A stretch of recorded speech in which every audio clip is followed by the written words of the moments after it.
Afternoon to you. Welcome to this, the Sandown International Motor Raceway for the 2022 VHRR Sandown Historic. As you can see, it's an absolutely beautiful day. My name is Callum Brannigan and I'm joined alongside by the main commentator this weekend. It's Darren Smith. Darren, welcome to this weekend.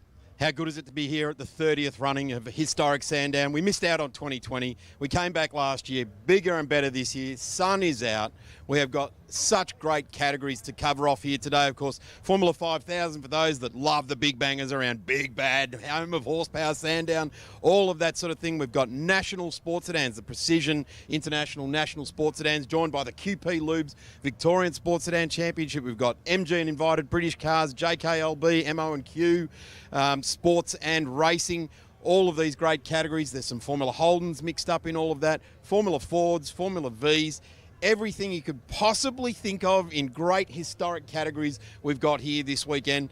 We've also got the concourse underneath the grandstand, the Heritage World listed Heritage Grandstand here at Sandown International Raceway. Plenty of cars under there, 300 entries, there's over 300 on display, so something for everyone to come out to the track or, of course, join us on the Blendline TV coverage.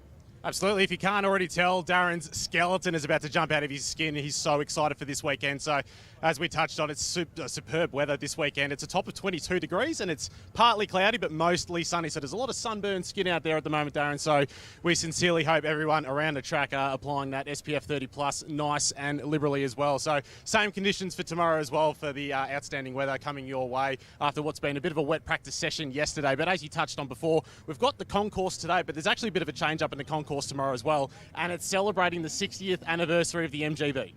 Yeah, the MGB and of course the Jag as well is being celebrated. So we've got some great footage of the MGBs throughout the years, and really enjoy watching those cars. And some of them have been raced since brand new, so just great pedigree. Something else which has been fantastic today, the likes of Fred Gibson, Jim Richards, Murray Carter, Kevin Bartlett, Big Rev Kev, like he raced the 5000s here like they were a toy. So, you can come and rub shoulders with all these names. They're not driving today. Having said that, John Bauer's behind the wheel of one of the Group N Mustangs, so looking forward to seeing how he goes as well. Always a fan favourite is John Bauer. Great to see him here this weekend. So we've got 8 races. Mate, I've got to go. There's cars on track. I'll see you later. So as we watch Darren exit frame, he's heading up to the commentary box to call the opening race of the weekend, which is the K&S Environmental MGs and invited British sports cars. And we've got a bit of a surprise coming your way for that broadcast as well. So without further ado, we'll have a break and we'll cut to the central commentary in a few short moments.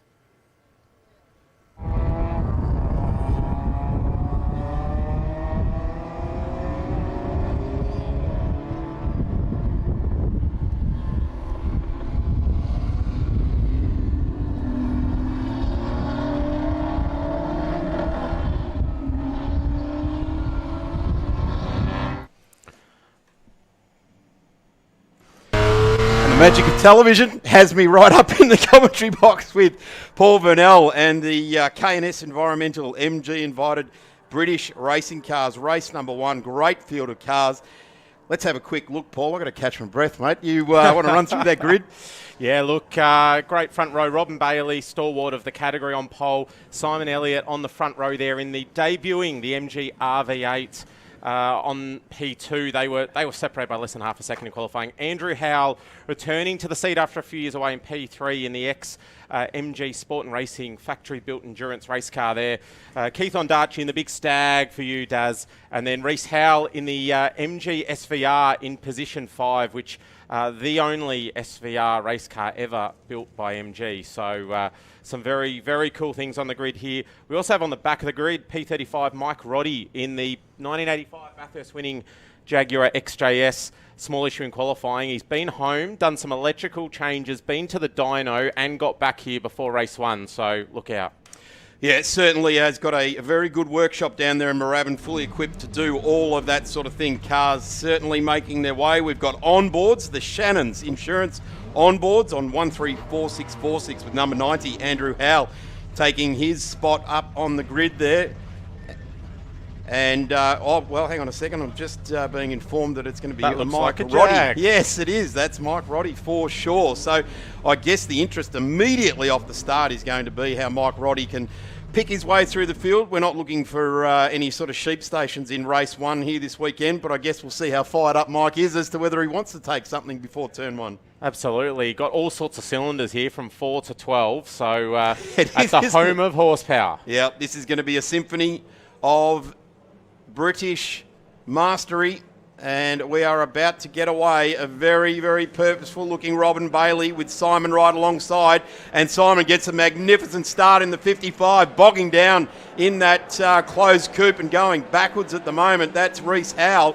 So big talk about the SV early on with Paul, and disappears. But have a look at this. Robin Bailey, off the back of a fantastic Victorian State Circuit Racing Championship this year, leads this magnificent field, celebrating 60 years of the MGB and, of course, the E-Type Jaguar here this weekend. And there's Mike Roddy. We had a bit of interest watching this car push his way through.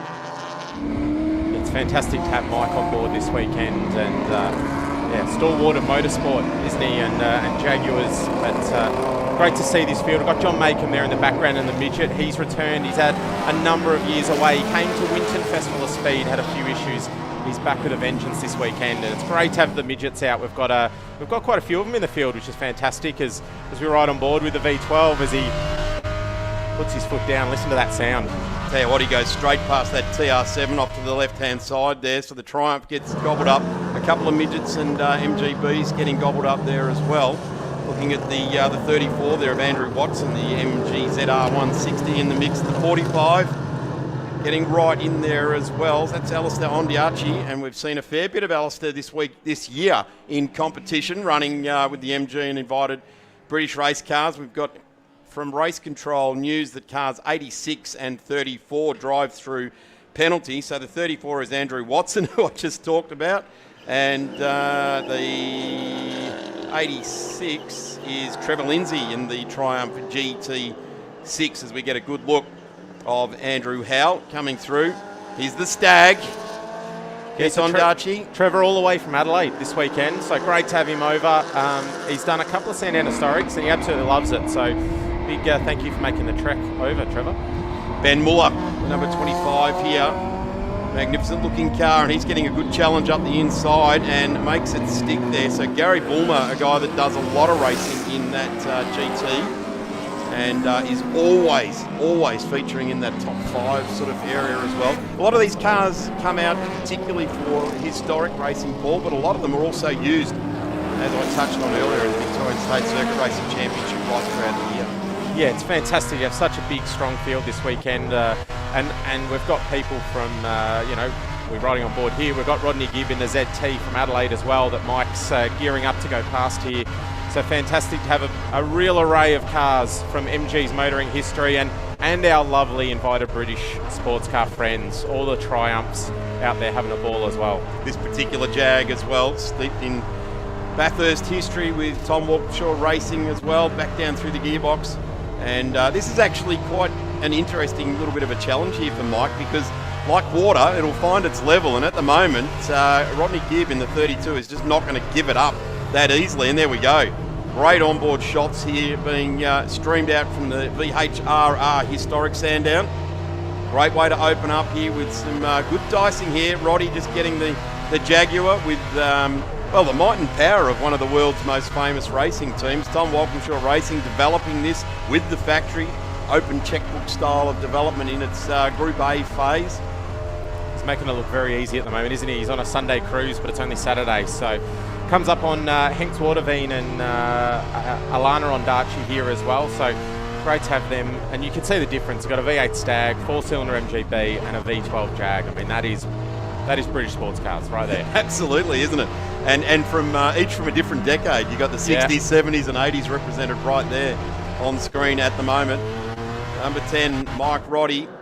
As we go back to a shot coming onto the straight there's the 66 of Dodd, who started out of position number 32.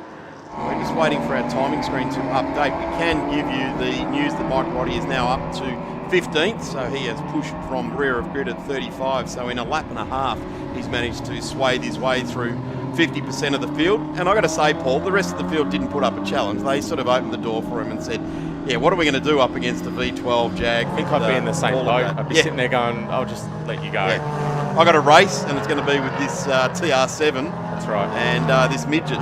Great mix, great blend, lots to do there. 32 parked up. Rodney Gibb, he's pulled up at the end of the back straight, so yeah, maybe the doors got blown off by the Jag. And we've got Ben Mueller who's gone off. That looks like the second last corner, is it? Yeah, that's right in front of the Dunlop S's coming onto the straight there, and obviously looped it now facing back into the traffic, and parked up there. He's looking down at the dashboard, so I dare say he's got the on button, trying to get it to happen. Have a look at this up the inside. 36 holding station there. Beautiful bit of racing there by Zwartven. Yeah, I'm not sure there is a yellow flag there, so he could be in trouble. But yeah, I also saw Reece Howe. I think it was done before the yellow flag. I think he was. All right, I'll give you that. But Reece Howe pulled into the pits as well, seeing the SV. So bit of a shame. They're using this as a live test session to be part of this amazing event. Safety car. I do like a 666 MGB. I think the last time we saw a 666 racing here might have been 2002, the Lamborghini Diablo. Oh, there you go. Brings back memories, doesn't it? But yeah, great to have Dave Anderson back as well. He's another one. Had a couple of events away, come back having a ball, just like so many of the guys. Shame to see a safety car, because I can say it now, I've been wanting to hold off, but we haven't had a safety car all year in any of the racing across all our events. So bit of a shame to have it happen, but yeah, normally we're pretty lucky. And the safety car just trying to pick up the leader, so waving by the number 60 there. And also the number 40 going through, so the number 90, not the number 60. So that's Howell and Ondaatje. And yeah, well, the whole field is actually, the leader was sort of down at turn 2. Well, there he is. So that's P2 going up the back straight. So Robin's somewhere further up the road than that. So yeah. I'm not exactly sure why we've gone to safety car. I guess it's for Ben Mueller. Yeah, Ben in the 25 parked up at the second but last corner. It's been so much rain that those slicks probably are not going to get out of that mud down there. It looks lush and green, but I would hate to think how wet it is underfoot. I was at Sydney Motorsport Park in May for the Shannon's Motorsport Australia Championships, and the grass around the track there was sort of at waist height because they hadn't been able to mow because of all the rain. Yep. The rain hasn't stopped falling up there, so I reckon they've probably got the best part of a croppable wheat field growing around the edge of the track there. It gives great looking backdrop, but yeah, and you can see it's there. There it is, Daz. Yeah. And the last thing you want to do is, I'm going to say in about 6 weeks' time when that goes brown, is have a nice hot exhaust go over the top of that sort of stuff, because that becomes another problem altogether. That's true. Yeah, shame for Ben. He's just finished a full rebuild of this car, so he was just getting back acquainted with it. Looking forward to this was a hit out before 2023, so a bit of a shame for him. He's obviously got a little bit of work to do now. So we're just seeing they've caught Robin now, so they've got the leader under control, which is good. So hopefully it doesn't take too much to get Ben out and we can get a couple more laps before the end of this one. But yeah, you can see Robin Bailey leading the way from Simon Elliott, that beautiful RV8. If you get a chance, go and check it out. He's done an amazing job. His day job is restoring vintage Bentleys and Rolls-Royce, so it's not a surprise the level of detail he's gone into that car. Go and have a look. There it is. An absolutely amazing looking machine. There is, you go down to the MG and Invited British paddock, and there is some absolutely fantastic looking bits of kit. There's our program for today. Of course, we're 5.5 laps into the 7-lap journey for the MG and Invited British sports cars in their race 1. HQ Holden's up next with a massive field. Really looking forward to seeing the Aussie HQs going door to door handle. They don't tend to go bumper to bumper these days as much as what they used to do. And there's a lot of them. There's a lot of them, plus 40 of them out there. Formula 5000, which is synonymous with VHRR events right around the state these days. Can't wait to see those cars out there as well. The poster promoting this weekend has Brennan's Layla Lombardi Lola featured right on the front there as well. Chas Talbot in the back of that shot in his Lola as well, and Dean Cam, I think it is wedged in his chevron on the promotional poster. So they'll be on at 210. 225 is the historic touring Group 1, of course, because we've got two groups of them. Massive field of historic touring cars, and broken up in from Appendix J right through to Group N, A, B, C, etc. throughout this weekend, and we'll have Darren Knight and Ron Simmons. They'll be able to draw the line between those different classes whilst that race is on. Historic Formula Ford. We will welcome back a bloke that was very well established within the Formula Ford scene going back 20 years ago. We'll have Phil Brannigan, and like named Callum will be right alongside. Callum is your modern version. He's been calling all the Victorian State Circuit Racing Championships for Formula Ford over the last few seasons as well. So we'll have a wealth of knowledge for the Formula Ford race. National Sports Sedans, I will be jumping on board there as well. Phil Brannigan will stay in the hot seat there, and we'll have the QP Lubes and the Precision International National Series and State Series on for Sports Sedans. Historic Touring Group 2, Group S, and we're really looking forward to see all of the Porsches and Datsuns and all of those magnificent Group S cars of the day. We'll be keeping a close eye out on fellow commentator Jeffy Thomas. He's out his 240Z, so we'll keep an eye on what he's doing in that. And we've got a red flag being shown to this field. Just saw the last lap board go out, and obviously with Ben still not moved there, not going to get this race restarted. So we go after the Group S, we go to PQ&R Racing and Q&R Sports, then MO Sports and Racing invited cars, then the JKLB and Formula V invited, and round out the day with the Regularity. We've got a fantastic crew of commentators with vast experience across the decades joining us here today, and really looking forward to bringing heaps of entertainment. Paul, the crowd rolling in is still rolling in. Like there's still plenty of parking here. We're blessed with that, but a great day. All of us that have been living in Melbourne the last few weeks, it's nothing but rain. We get to Sandown for this historic event put on by the VHRR, and look at the sky. Sun's out, blue sky, green grass, 300 race cars. What more do you want? Well, exactly. 300 plus show cars as well. So we understand the driver of the 25, Ben Miller, has got out and they're recovering that car. Obviously, red flag recovery crews making their way around. We'll take a quick break while the clean-up continues. Thank you very much, Paul Vidal, for your time here, and I'm hoping we're going to have you up here for the MGs right throughout the weekend. See you in the morning. Fantastic. We'll be back in just a couple of moments. So we've made our way down to the MG paddock, and I'm joined by Reece Howell, who's the driver of this very unique MG. It's probably one of the only racing examples in the world. Is that right, Reece? Yeah, it is actually. It's a pretty unique car.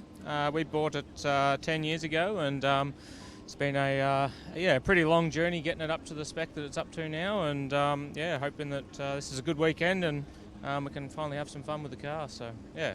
So for viewers who don't know much about this car, it's an SVR GT3, and as I understand, it was one of the first ever homologated GT3 cars in the world. Yeah, definitely. So this is MG's only GT3 car. So it's a pretty rare piece of equipment, and it's a lot of fun to drive. So what sort of power plant have we got under the bonnet? So we've got a 5-litre Ford V8 in it. It's pushing out quite a nice amount of power, and it's coupled to a 6-speed Hollinger sequential as well. So it's definitely got the right power plant in it, and it's built to go quick. So there's also quite the historical trail or the story of this car coming to Australia and being in your hands too. Just elaborate on that a little bit as well. Yeah, so the car sort of sat idle after 2005 when MG had it. They basically built the car up, and then after their first race meeting they went broke. So after that it sort of sat idle for quite a while, and then we managed to procure it and brought it out here, and the process begun. So as I said before, it's been about 10 years getting it to this point that it's at the moment. We've had a lot of teething issues with the car, but hopefully all that's sorted now and we can have some fun in it. So there we have it. That's Reece Howell, and that's his very unique MG. We say a big thank you to them for joining us down here in the MG paddock. Back to the commentary box.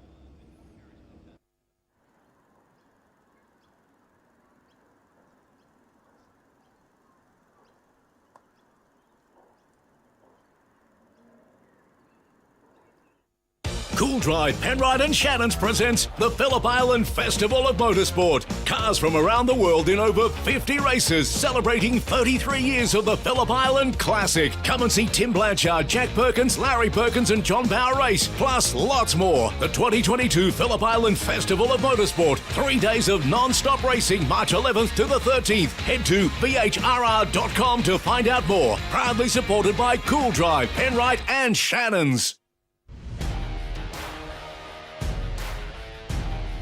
Facebook isn't the only place that you can support Australian grassroots motorsport with Blendline TV.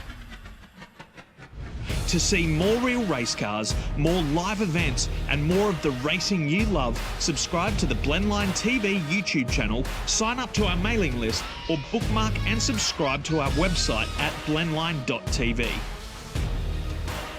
Thanks for continuing to support grassroots motorsport with Blendline TV.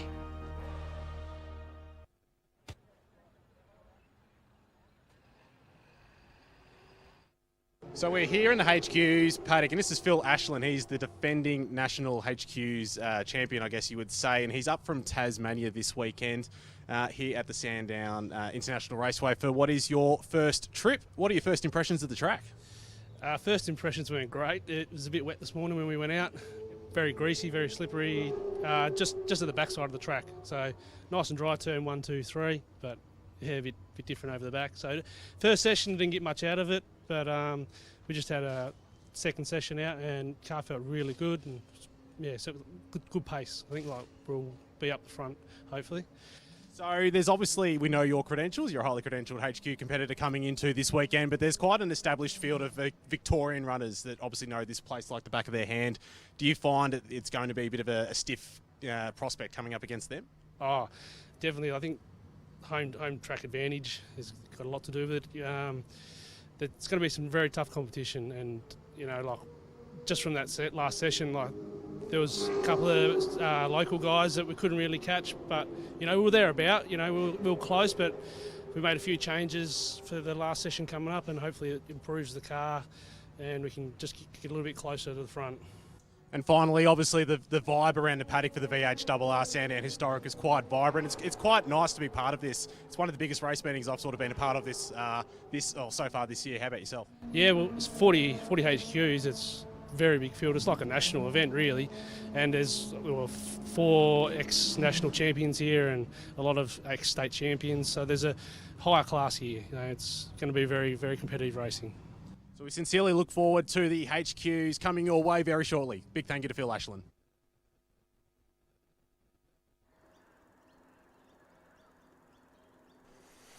Welcome back to Historic Sandown for 2022. The place looks absolutely magnificent. In fact, those clouds look like they've been painted on the screen just there. Good to see our race officials right around the track, the Motorsport Australia race officials, and it looks like even like Ken in his irons down there by the running rails down there as well, checking things out trackside, enjoying just out from under the tent, enjoying a bit of sunshine. But there's the top side or the pit side of the grandstand and the top of the pit building there as well, with the Penrite signs emblazoned, the Shannon's Insurance, Shannon's Auctions flags flapping away. In fact, there's a great display right out behind garage number 5049 down the end of the pit lane there with the Shannon's R8 that's been running in the Fanatec Australian GT Championship as well. So get down and have a look at Fraser Ross's race car and check it out as we see the HQs rolling out of the marshalling area. I'm Darren Smith and I've been joined by the voice of HQs nationally. Lucky to have him with us after a bit of a health issue returning from the Nationals in Darwin. David Amor, I've got to keep an eye on you and keep you calm. Thanks, Darren, and thanks, race fans. What an absolute perfect day the VHRR have put on for us this weekend. Thank you all very, very much. There's 41 HQ Holdens. Hello, race fans. Hello, everyone. We're live on TV.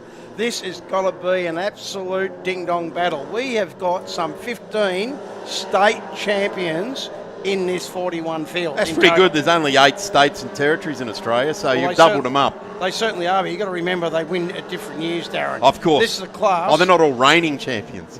No, not all reigning champions. They're just like you and me, champions. Like the President of the United States, you're always the President, even when you're booted out. Yes, you'll have to talk to Donald about that. But, ladies and gentlemen, this is going to be absolutely fantastic. We've got the Flying Dutchman, Rod Rogers, is on pole. Brett Osborne, New South Wales, beside him. Andrew McLeod, he's the president of HQRA. And also we've got John Baxter in fifth position in car 51. We've got the national champion, Ashland, who won up in Darwin there some 3.5 months ago. And then we've got Kenny Wright, the son of Bobby Wright, as well. We've got Magilton, he's very, very fast and quick. Steve Banks is having an absolutely awesome one. Perry Becker's done extremely well at Phillip Island some months ago. Ray Jardine, another president of HQRA. Then we've got the old fella, Bruce Heinrich in the 21 car. Joel's dad is out there racing in the 21 car. He's also a has-been, and has been for many years now, but he will also love to fight it with all those young blokes up the front. Well, I tell you what, he's on 11th in the grid with 40 cars here this weekend. He's done very well for a bloke that you've just referred to as a has-been. He sounds like he's on the rise to me. He's probably only going to get further up the grid with the progressive grid format. John Wise right alongside there in the number 5. We go to Scott Gooding out of South Australia, and also right alongside is Darryl Crouch, another South Australian. The number 12 out of 15th, David Allen. Then Glenn McDonald down in 16th. That's a fair whack down the grid for Glenn. We'll see how he goes. Ryan Woods also out of 17th. James Flett, Andrew Lawsley. Then we go back to Jake Madden, Darren Jenkins. The Godfather, Joseph Andreski out of Queensland. He is here joining us as well. Tony Maloney. How good to see Tony Maloney on the grid there. Fantastic in his green HQ. Yeah, doing a good job. Clyde Gooding, Graham Crawford, Scott Adriski, Graham Francis, Ben Simpson. I'm going to get some of these names wrong. These Queenslanders that I haven't seen before. And Risky. I'm going to run with that. Ben Richards, Ty Gray, Mick Magilton. Wow, Mick's going to have a big fight in his hand from 31st on the grid in the number 75. Pete Coleman, Andrew Lawton as well. Gee, down there in 35 on 33rd of the grid. Peter Anderson, Michael Ling, Kirk Porter, Mark Strawn and John Mahoney, who's joined us from being a flaggy for so long, now racing HQ. Yeah, he certainly is, and his car is better than brand new. Most of them are as good as brand new. His car is better than brand new. Right, ladies and gentlemen, it'll be quite interesting to see who gets into turn 1 first. Who gets a ripper start? We've got Osborne, Rogers, McLeod. He's a cannon, McLeod, here at Sandown. We've got Baxter, Ashland, Wright, Magilton, keep an eye on him, Steve Banks, the 76 car. We're just waiting for them to all line up. That's 40 HQ Holdens here this historic round. And it's a perfect place to have HQ Holdens. Last state round at Phillip Island, I thought we were at a historic race meeting. The lights went out. They pulled out the Australian flag and used it to start the races. So that was like doing a bit of racing from the 80s and 90s and even way back into the 50s and 60s as well. So let's hope that the lights don't fail us here this weekend. But it was some real quick thinking by those volunteer officials in the Crow's Nest, in the starters rostrum, to whip out the Australian flag. The interesting thing was there's a generation of race drivers that have never seen a start like that, and they were like, why are they waving the flag? It's not Anzac Day. Yeah, not quite. It's a beautiful flag, and we're very lucky to have it. So 5-second board, ladies and gentlemen, get yourselves up there. Get a position to keep an eye on the HQ Holdens. We're ready to rumble. Here we go. Who can get a ripper start? Red light is on. Away we go. It's the second row of the grid. McLeod in the number 82 that gets a good jump, as does the number 1, the national champion, Phil Ashland. Took the win at Darwin. He's travelled all the way over here from Tasmania to Darwin, back to Melbourne, and he's that yellow car smack bang in the middle of our 2 leaders down into turn 1. The 33 and the 86 of Rogers and Osborne dip it in. There's the number 1. All on his own there. They've remained pretty much side by side as we see the whole field with their tyre power stickers blazing across the front windscreen. Great support from the tyre supplier at Tyre Power. Great to have them on board with the HQs. How long until we settle this down, Dave, or is it just 7 laps of mayhem? Mate, it'll be 7 laps of mayhem, but up the back chute, and have a look at this. Osborne's in front of Rocket Rod. Osborne's in front. Rogers is second. We're trying to work out who's going to be beside them. McLeod, Baxter, Phil Ashland, Kenny Wright, got stuck in first gear. He's gone all the way back to about 25th. Oh, he's still up the back chute. You can see a car still going very, very slow. But here we go, up over the top. This is where it gets excitement, ladies and gentlemen. Some of them have got to have some massive, massive brakes down into Dandy Corner. I reckon that car going slow was Andy Magilton. It looked like the pink stripe of the Middies branding over the top of the car, and he's not mixed up in this front top 10 at the moment.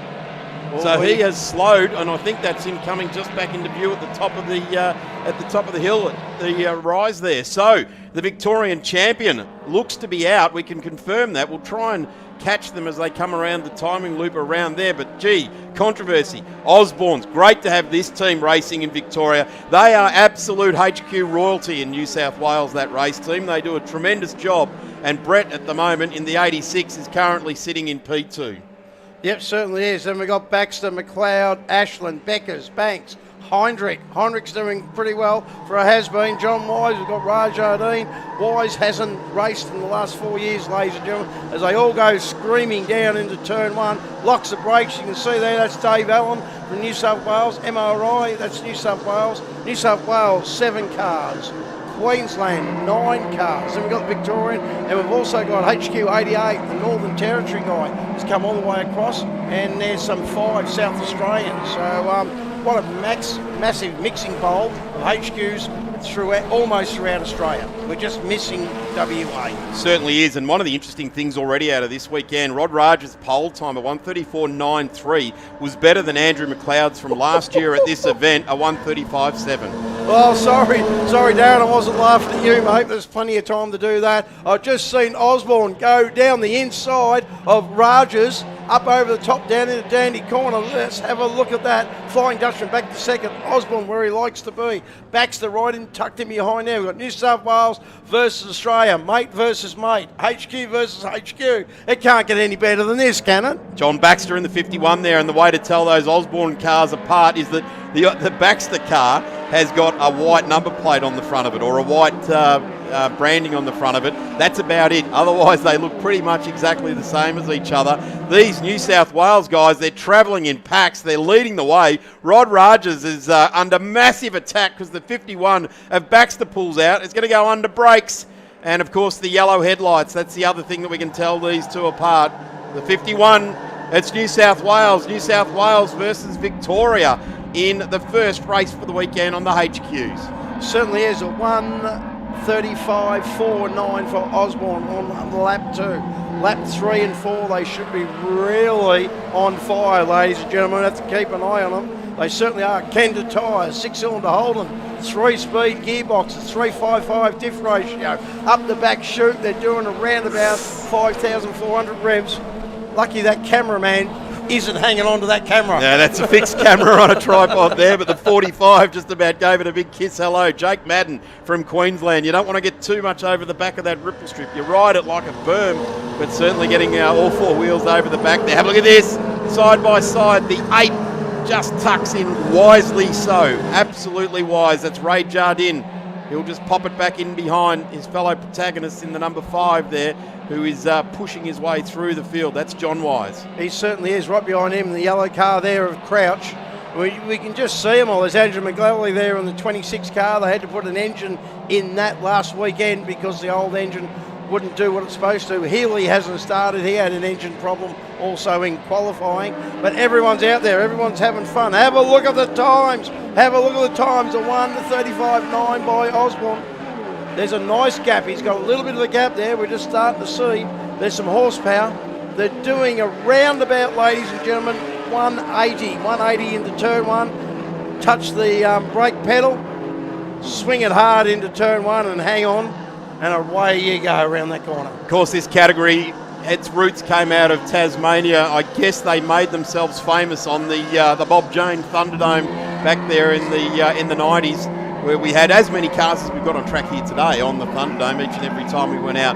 But certainly they've had a real happy time, this category, over many, many decades. Lots of entries. A 67 goes wide there as well. That was huge. They're just catching it and gathering it all back up. Front of the field, 2 blue cars, Osborne Transport sponsored, leading the way. 4 laps to go, a 7-lap journey for all of our races here today.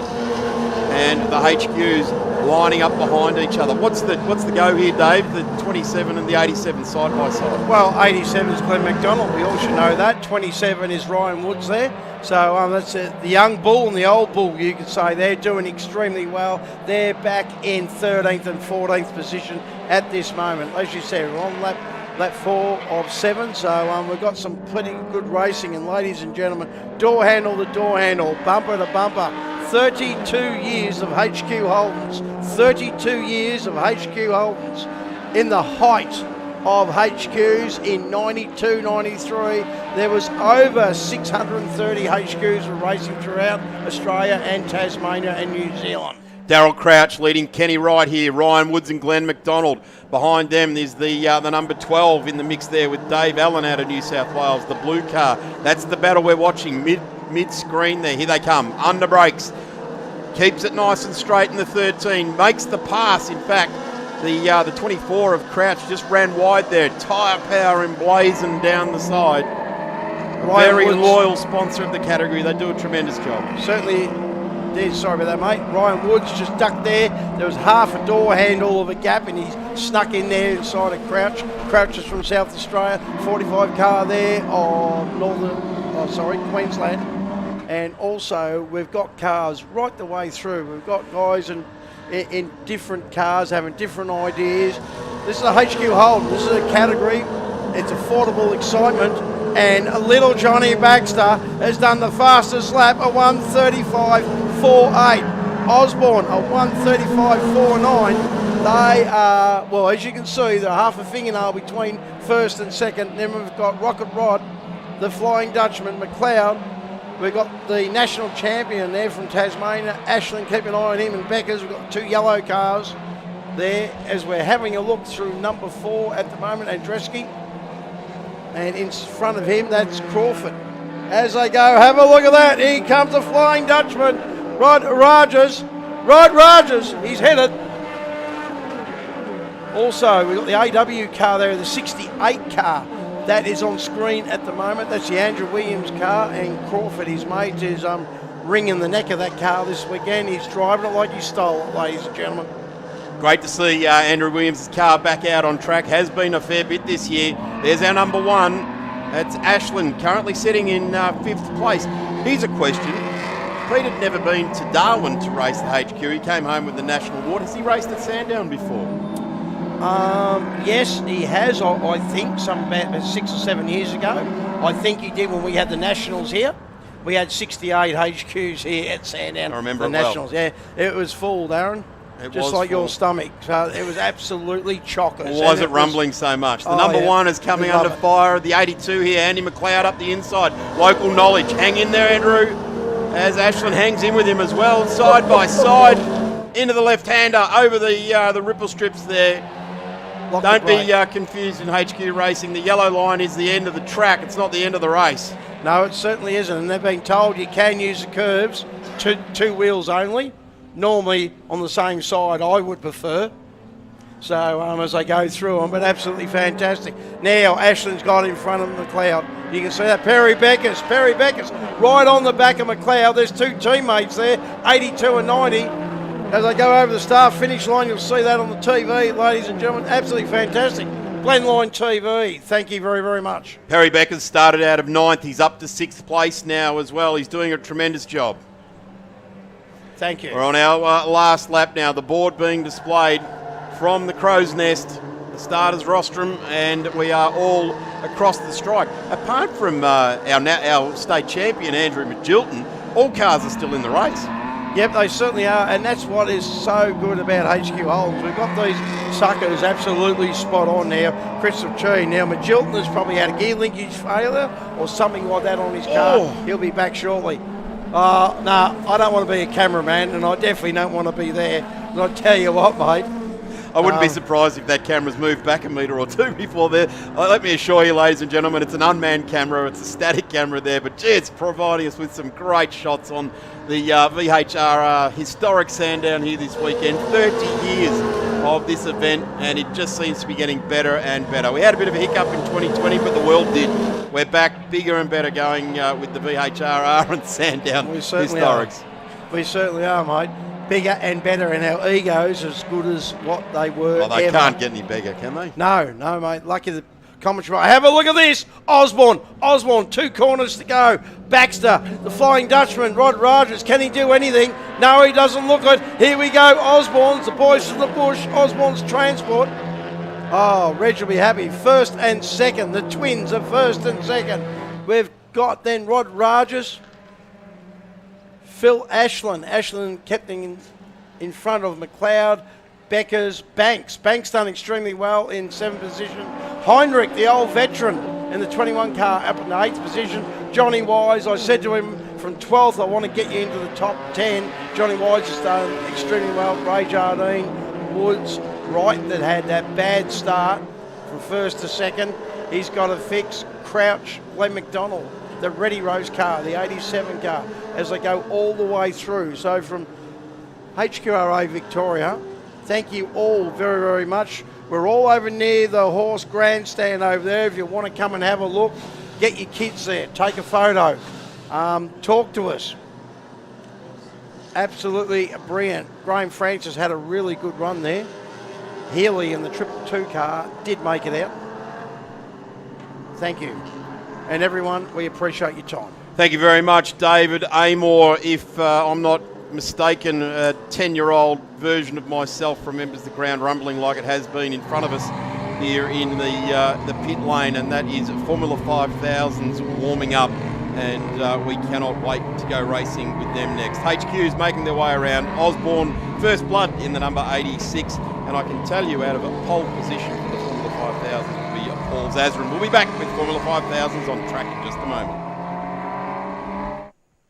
Cool Drive, Penrite and Shannons presents the Phillip Island Festival of Motorsport. Cars from around the world in over 50 races, celebrating 33 years of the Phillip Island Classic. Come and see Tim Blanchard, Jack Perkins, Larry Perkins and John Power race, plus lots more. The 2022 Phillip Island Festival of Motorsport. 3 days of non-stop racing, March 11th to the 13th. Head to VHRR.com to find out more. Proudly supported by Cool Drive, Penrite and Shannons. Facebook isn't the only place that you can support Australian grassroots motorsport with Blendline TV. To see more real race cars, more live events, and more of the racing you love, subscribe to the Blendline TV YouTube channel, sign up to our mailing list, or bookmark and subscribe to our website at blendline.tv. Thanks for continuing to support grassroots motorsport with Blendline TV.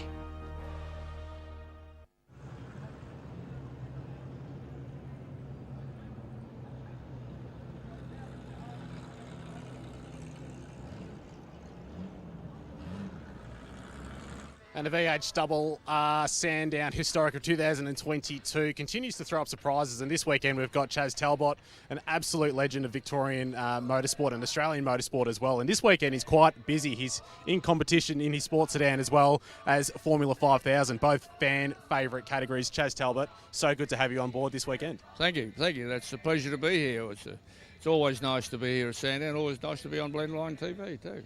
So let's start with the sports sedan. It's been a bit of a handful so far in season 2022. It's fair to say this weekend you're going to be up there sort of with the Victorian cohort.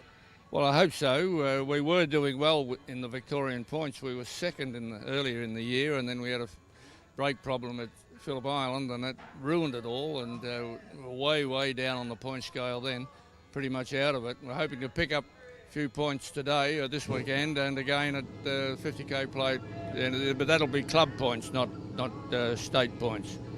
So we'll go over to the Formula 5000, and you actually competed in these cars in period, and you had one very similar, if not exactly the same. Yes, I did. I had a 332. This is a model 332. The one I had was a 332C, subtle difference there, but the one I had won the European Championship. And then it came out here. Alf Costanzo bought it out of England. He ran it for a while, and I bought it off Alf. It was a very good car, historically significant, and we did well with that, and Alf did well with it. But this car is same year model, but this was found in a barn. with all junk piled on top of it, dirt and dust, been there for 25 years in a barn, so you can imagine the state of preparation was pretty poor.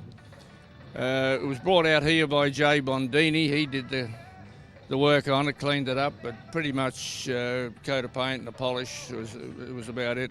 It needed a lot of work to be a competitive car. We've done most of the suspension, replaced a lot of mounting points and so on. The motor's mechanically good, but hasn't been powerful. It wasn't anywhere near as strong as the engine I had in the day. But we had problems at Winton. We went to Winton to the 10,000, Rose City 10,000, and ran the thing there, but we had a magneto problem. And dropped 2 cylinders and just wouldn't run all weekend. We tried all sorts of things, put different caps on it, and now we've got a different magneto, which this one's been tested up to 8,000 revs and seems to work. The other one was breaking down on the spark at about 5,000 revs. So we're hoping that the engine will be good for this weekend, and there's nothing more disappointing, especially at Winton where we had that 10,000 Rose City 10,000. I was 5th in the original Rose City 10,000 with that Lola that we spoke about. And it was disappointing. They put on a big show, made a big fuss, interviewed me on television and run around with a misfiring engine. It was disappointing for them and for me, of course.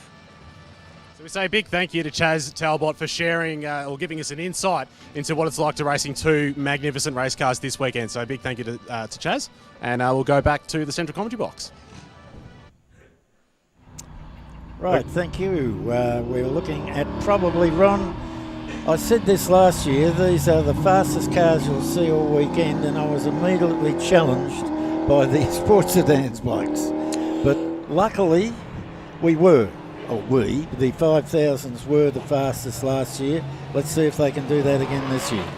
Well, Bob, it wasn't all that many years ago, of course, that Sports Sedans were made up out of old 5000s. So, well, they sort of made Formula 5000s historic a bit before their time because of exactly what you said, that they were chopping them up and putting them in Volkswagen bodies. Here's the Brian Thompson car comes to note, of course. Well, that was a McLaren, I think.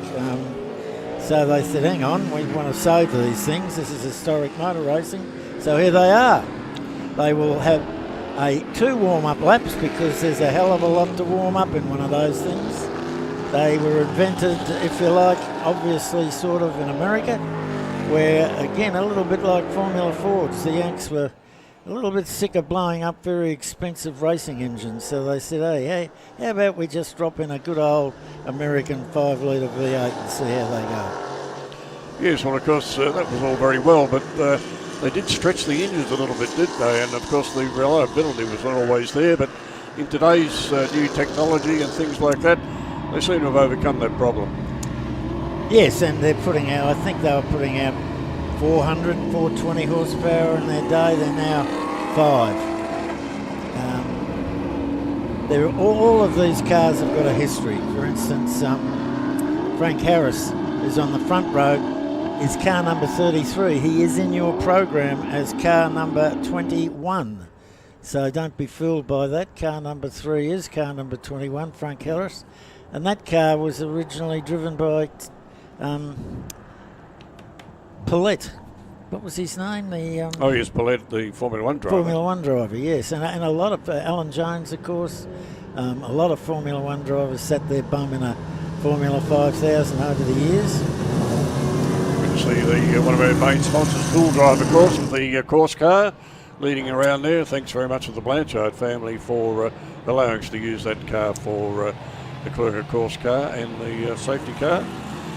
Well, we've got Zazarin and Harris on the front row, Brennan and Russell on the second, Cam and Splat third, Crabtree and Talbot on the fourth, and Bill Hemming bringing up the rear. Bill Hemming in an Elfin, which is an Australian-built car, as you all probably know.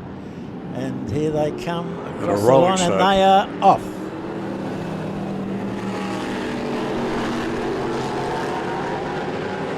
Looks like Harris might have got the jump. No, Zazarin outpowering him as they go down the straight for number 1 of 7. Well, Zazza, of course, walked away from them at the previous meeting we've had here, not 12 months ago now, so he's certainly got a bit of power there and knows how to drive these things very, very quickly indeed. As they come up down through turn 2, up towards 3, and now 4, getting ready to really accelerate very quickly up this long back straight. These cars will be quite a handful on the back straight. If you've ever driven up the back straight at Sandown, it's not exactly a billiard table smoothness, I can assure you. As you can actually see the change in the surface as they come up over the hill there. And the weird thing, Ron, is they go fastest up the back straight. They do, yes. Even though it's uphill, when they start to come down the hill, they're going faster than they are when they go down the main straight. So some notable drivers. We've got Darcy Russell, of course, in car number 4. David Crabtree, one of the, call him older sort of competitors. He's been around for a while as David. Tried everything from speedway to touring cars and now Formula 5000s. He's just back in the, he's third last at the moment in car number 15. But David just loves his motorsport and gets out there and has a fang with all the boys. Just getting past Bill Hemming too as they came down the straight. Just past our side here on the what we call it the main straight. And David, as I said, just loves his motorsport. He's had a bit of difficulty with the car over the last little while with the catching fire and doing a few other bits. Well, he caught on camera too up at, we still call it Eastern Creek, don't we, John? We do, yes. And had a bit of difficulty there, but he seems to have it sorted this time. So David, of course, an aeronautical engineer out there, or was out there at Essendon Airport, sort of knows how to screw something together pretty well. Those other are still out the front, Harris and Brennan, and we put the miles on somebody, car number 10, which will be Chas Talbot, the chap that was in the interview a little bit earlier on. Oh, he's got it going backwards.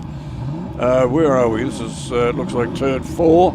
Just before the back straight, so if you can get it straightened round, we get a lap time for going backwards. So he's looking for a spot, I think, to spin it round if he can. Don't beach it up there too much. That'll beach it beached on that, yes. So we don't know if he actually got it going. I think he might be still there somehow, but Zazrin is leading after 3 laps. But he's only leading by 1.2 seconds from Harris, who has the fastest time so far of a 1:14.5. Mind you, that's only 0.19 quicker than Zazrin. Brennan coming third. Peter Brennan has been around for a long time in 5000s. He has imported them from America, he's restored them, he's sold them, he's driven them, he's just about done everything with them, and he's driving a very interesting car in the McRae GM1, which was built and made by Graham McRae, the New Zealand ace, who was a superstar in 5000s in the day. Yes, a most unusual car, didn't he, Bob, with that clear sort of windscreen at the front. You can see all his legs and arms and things happening. Most unusual, but good to see it out here today, but certainly Zazarus doing well. Harris, as you said, is still quickest. Peter Brennan, Russell, Cam, Capri, Splat, and I'm not sure if Talbot got going again, but maybe he did because the timing is showing us there. Crabtree going by very, very quickly indeed down the main straight. Car number 33 getting through there nicely too. That's the Harris car we were talking about. Car 22 is Peter Brennan. Peter Brennan, of course, been the spokesperson, of course, for Formula 5000 for quite some years. There's Talbot, but he is going very slowly. Everyone is passing him up the back straight. Great dice coming up between Brennan and Darcy. They have diced like this before over the years. Russell has had that car for some time. He drops out every now and then pops back up again. He does. He saves his pennies to get back out there again because these things wouldn't be all that cheap to maintain, I should imagine. I remember Noel Robson when he bought it. He said, and Noel owned a service station at the time. He said, "You wouldn't believe the amount of petrol they drink." Yes, I can imagine that. So, yeah, that's a good dice coming up between Russell and Brennan. Russell all over the back of Brennan, gets up on the inside. No, he doesn't. Pulls back and sits and bides his time for another lap because they're 4 down with 3 to go. Still with Harris with a 1:14. Harris, of course, driving a very nice Chevron B24. Chevron, of course, built many racing car over the years. It's sports cars, racing cars, and some very nice sports cars that ran at Le Mans and those sort of places. Yep, and of course Lola is exactly the same. I've made everything from Formula Fords up sports cars, Can-Am cars, Indy cars, and I think the Indy series at one stage was all Lola. They provided the cars. So this is becoming a real dice here now with Harris, Brennan and Russell. They're very close, right into each other's slipstream. No aids, of course, with the wings at the back of these cars, but they're certainly making a good run of it. There's only points of a second of difference. Look at Russell coming up behind Brennan there as they get onto the main straight. He pulls out of the slipstream for some reason. You don't know why he did that, but maybe he's feeling he's got a bit more grunt down the straight as he's pulling up beside him. The three of them are coming up in. I think he might have him this time. He has. Beautiful bit of driving. Car 7, Darcy Russell. And he's just popped Brennan back there for 4th place. So these guys are having a real good dice because they're catching up on Zathras is a good few car lengths up the front as they go up the back straight. Yeah, he's 2.4 seconds ahead with only 2 laps to go. They're not going to catch him. But Russell looks as if he might have a go at Harris. I think you're right there, Bob. Oh, look at that. Boys getting up the brakes. Having a couple of bites of the cherry there under the brakes. Getting very squirrely, as they say. A little bit of a heart stopper. He's right up behind him. 1 car length. Let's see how he goes down the straight. Can he get a tow? Does he want a tow? He didn't want a tow off Brennan. Just pulled out and out-braked him. So what's he going to do here? With 6 down, they'll get onto their last lap. No, Zazarin clears out a little, but there goes Russell on a great dive. Have a look at him. He's made up all that space that he lost through those corners. Gets up within about 3 or 4 car lengths. This is the last lap. There's the leaders. 1, 2. Leader just going through on turn 4. And here's Harrison, Russell. I think Russell's just a bit too far back this time, Bob. Give another couple of laps, he might be right with him, but let's see how he goes up the long back straight. Well, he's eschewing. No, he's not. He's eschewing the slipstream. He doesn't want a slipstream. Well, he's had a couple of bites of the cherry up the top there as well. Right round to his side. They come into the braking area of Danny Road corner. Oh, I thought he was going to nick on the inside there. Discretion was a better part of Valor as they now make their way down to the second last corner before the main straight. And here's Zathras now, the leading car number 24, doing it pretty well with a 1:12.9 seconds, 2 seconds above everybody else. Yes. What a good run. Here they come for a run to the line. Car 33 being Harris, and then Russell not quite getting there, but very close. What's that, 0.3 or something difference? Yep, 0.3 of a second between second and third. And here's our good mate David Crabtree. David's back there in the 6th place at the moment. Holding off Splat, and that's interesting there, the 2 Marches. 2 March 73A, Formula 5000s, a relatively rare type. And there's the 2 of them dicing for a place. Oh, and Splat looking for a way around Crabtree there. I don't think it's going to happen. Oh, no. Gee whiz, I think David may have just got there. A good run there. I said to David earlier, I said, just go out and enjoy your motorsport, which he said, I'm going to do all of that. Bill Hemming, unfortunately... he lost third gear, Bill, in practice. I forgot to mention that. And as he said, you really need third gear around here. And he hasn't got one. Well, that won't do any good at all. But, a good win there to Zathras. Harris coming in for second. Darcy Russell, Peter Brennan, Cam, Crabtree, Splat, Hemming, and Talbot. That was brought to us by Dana Precision. Thank you for them coming on board as one of our sponsors for the weekend. And just before we sign off, Ron, Zazrin did a 12.84. Let's see if he is the fastest for the weekend. Okay, thanks. We'll go back to the main booth. Thanks, boys.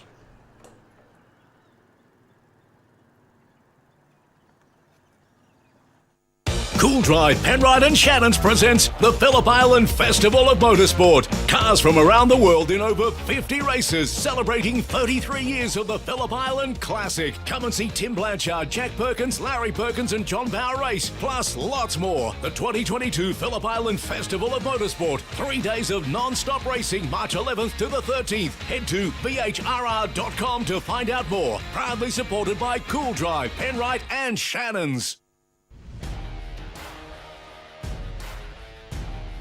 Facebook isn't the only place that you can support Australian grassroots motorsport with Blendline TV. To see more real race cars, more live events, and more of the racing you love, subscribe to the Blendline TV YouTube channel, sign up to our mailing list, or bookmark and subscribe to our website at blendline.tv. Thanks for continuing to support grassroots motorsport with Blendline TV.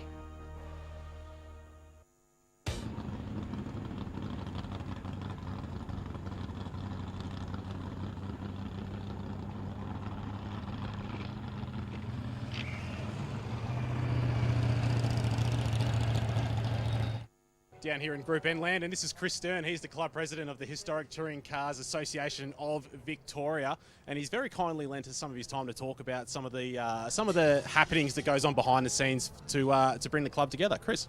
Yeah, so I've been on the committee for the last 10 years. Took over from presidency this year from Les Walmsley, who's been a strong campaigner of Group N, obviously throughout the whole of Australia in natural fact. So, yeah, we're pretty positive down here in Victoria with the Group N. We've got a great sponsor with the Just Cars scenario. So Just Cars are our number one naming rights sponsor. What we do with the sponsorship money, it all goes back to competitors. So every single cent that we raise from sponsorship goes back to the competitors. So just briefly, we cash pool all the money. At the end of the year, we divide that up onto it. So each competitor gets a check. So every single cent of our sponsorship and of our good sponsors all goes back to the competitors. And we think that really helping out, just keeping people on the track, you know. So that's our main goal at the minute. And they certainly voted with their feet this weekend. There's 2 groups of Group N cars this weekend. That's quite outstanding. Yeah. The other states, all Australian states are back in Victoria at the moment. We've got guys here from Queensland, Western Australia, New South Wales and even Tasmania. And South Australia, don't forget them either. So we've got them from all states and they've all come to support us in the Victorian. So it really speaks loudly for what we're doing down here, and there's a lot goes in behind the scenes, obviously the committee and stuff like that. So yeah, we're pretty happy at the moment down here. And yeah. So we say a big thank you to Chris Stern for joining us down here in the paddock, and we'll take a quick break. Group N's or historic touring cars. In fact, it's all the Group N's and J's and all of the historic touring cars represented here this weekend. Fantastic to be back racing here with the Victorian Historic Racing Register with 30th year of the Sandown Historics. These events just keep getting better and bigger and stronger. And, well, I guess the main part about it, my co-commentator, also Darren, but Darren Knight, expert on everything to do with these cars coming back out on track. 2 fields of them, mate. That's how big historic touring car racing is getting. Certainly is, Darren. Good afternoon, everyone. Great to have you on board here, streaming for the second time in Historics history in Victoria, I think, with Blendline TV. And it's a very good afternoon to my co-commentator for this first race for historic touring cars, Ron Simmons. Good afternoon, Ron. G'day there, Darren, and hello to everybody. Yes, great to see the touring cars out here again, and a variety of cars, everything from the minis, Alphas, Cortinas, plenty of Cortinas. Your dad's out there on a Cortina somewhere.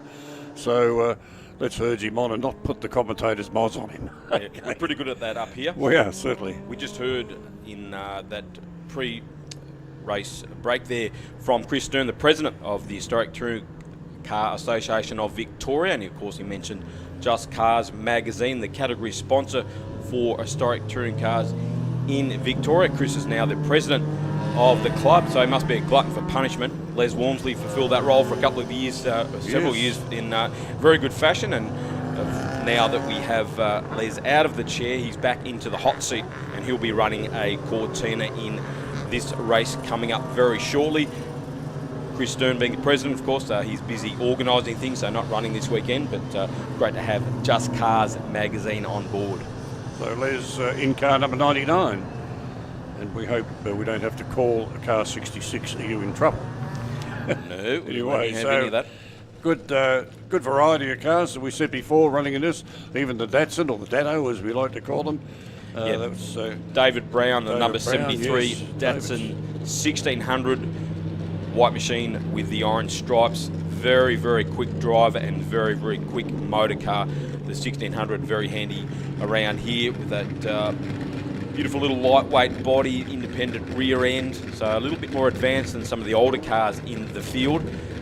Eligible, of course, for Group NC, which is a pre-1972 category, and he'll start on the front row of the grid alongside one of the quickest EH Holdens in the country, Ron. That's Phil Shepherd from Tasmania, and that's silver and black EH Holden number 88. Yes, very quick. Good to see the Datto up on the front row. David's been sort of maybe in the middle of the field as of recent times, but great to see David there. And Robert Van Strocken, of course, in the BMW. Yep, Cascone Autosport prepared that car. Very quick motor car, the number 23 silver BMW with those famous red and blue BMW Motorsport colours, alongside the Queenslander Claude Ciccatelli in another very quick EH Holden number 82. So it's great to have the Queenslanders making a long journey down here to Sandown, and he'll start out of grid 4. Then next we have the Lotus Cortina of Peter Van Sumeren, number 7, Paul Battersby in the Mini. Okay, we have a delayed start here, I would say. We've got some issue down, it's just about turn 12 or thereabouts as you come out onto the main straight, or the pit straight. I can't quite see what's going on there. Perhaps someone else can give us some information. Unfortunately, that might be Evan Goebel, the South Australian in the EH number 39. He was due to start out of grid position number 7 alongside fellow Crow-eater Ian Pringle, but that spot is now vacant. So the car 41, I think it might Jerry be. Lenstra actually in the Cortina. Yep. Number 41. And so had a fire by the look of it. It's disappointing there for Jerry in that very quick two-door GT Cortina. Nevertheless, Evan Goebel has not taken his place on the grid for some reason, but the Lenstra Cortina is the issue at the moment. The fire is right on the scene. A little bit of a fire, as Ron mentioned, under the bonnet of the number 41 Cortina. Well, the track crew are pretty quick at getting cars off. They're giving the cars another warm-up lap by the look of it. Give us a chance to sort out the mess down there. So we'll just stuck in behind the Cool Drive course car again. Good work by the race director there to get the cars underway. These old machines do not like sitting on the grid for extended periods of time. Neither do the drivers, quite frankly. So they'll be glad to get some cool air through the radiators and through the faces there. My word, it's actually quite warm. It's not quite deceptive, really, because there's a bit of cloud cover, but it's probably up into the 22, 23 degrees, I think, somewhere around there. We've actually got the air conditioner going on in the commentary booth here. We've been told the race will commence under the safety car the next time around. Of course, they'll have to remain in position, no passing while they're behind the safety car, and then once the Lenstra machine is cleared, then the safety car should be pulling off and we'll have a green flag, and then we'll really get stuck into it. Good to see Teddy Brewster now. Teddy Brewster would have to be in his certainly mid-80s at this stage. Teddy's been running minis, well, he was running one just before I started too, so that's going back some years in the 60s. Always a very quick competitor in whatever he drove. Drove in other cars as well, Bathurst and those sort of things, in Valiants and other types of cars. So Teddy Brewster, an old stager, and been doing it for a long, long time, and still really putting up some of the younger blokes. And he definitely would have been here in the early 60s at this very track in a very similar coloured Cooper S, so a real part of the fabric of Sandown Motor Raceway. A Volkswagen before that, in actual fact. And then Ted ran Valiants in the events I ran here, which was the Datsun 3-hour races and things like that. So he He's had a go at XU1 Tiranas, all sorts of different things. So great to see Teddy having a run. He's still keeping pretty good health, which is a good thing. Right, now this will be a rolling start. Yeah, behind the safety car, so they won't be passing until the safety car pulls away. Now we're just seeing on screen right at the tail end of the field, the Mini Cooper S number 27 of Richard Hill. He'll start from the rear of the grid. That is a very quick machine. Richard unfortunately had a yellow flag infringement during qualifying and was sent to the back of the grid. But once they get underway, keep an eye out, folks, and I'm sure the camera guys will too, of that Cooper S number 27 from the back of the grid. Watch his make the way through the field. Okay, so another lap under the safety car. We can see down to the corner there. They haven't quite cleared that. They've got the car up onto the flat top truck. So that's encouraging. I think they'll be getting a start this time round. And good driving too from the safety car driver there. Just a slower pace to give the recovery crew time to remove that stricken Cortina of Lenstra. Yep. Thanks once again to Cool Drive for their sponsorship of the safety car this weekend. Great support. It's funny, the safety car, I'm not sort of blowing no bags, it's actually my idea, because the thing was just lying around at Cool Drive out in the back shed, not doing very much, occasionally coming up to shopping centres and things like that. And I said to even the late John Blanchard Senior, I said, any old chance we could use the car as a course car? And I thought, oh, what a wonderful idea. So suddenly the car got new tyres, new brakes and a whole service and everything else, and we've been using it quite regularly at both here at the Sandown and at Phillip Island. Very much appreciated, Cool Drive. And of course, speaking of Blanchards, Tim Blanchard racing at Brands Hatch this weekend. Bit of historic action in the Formula Ford.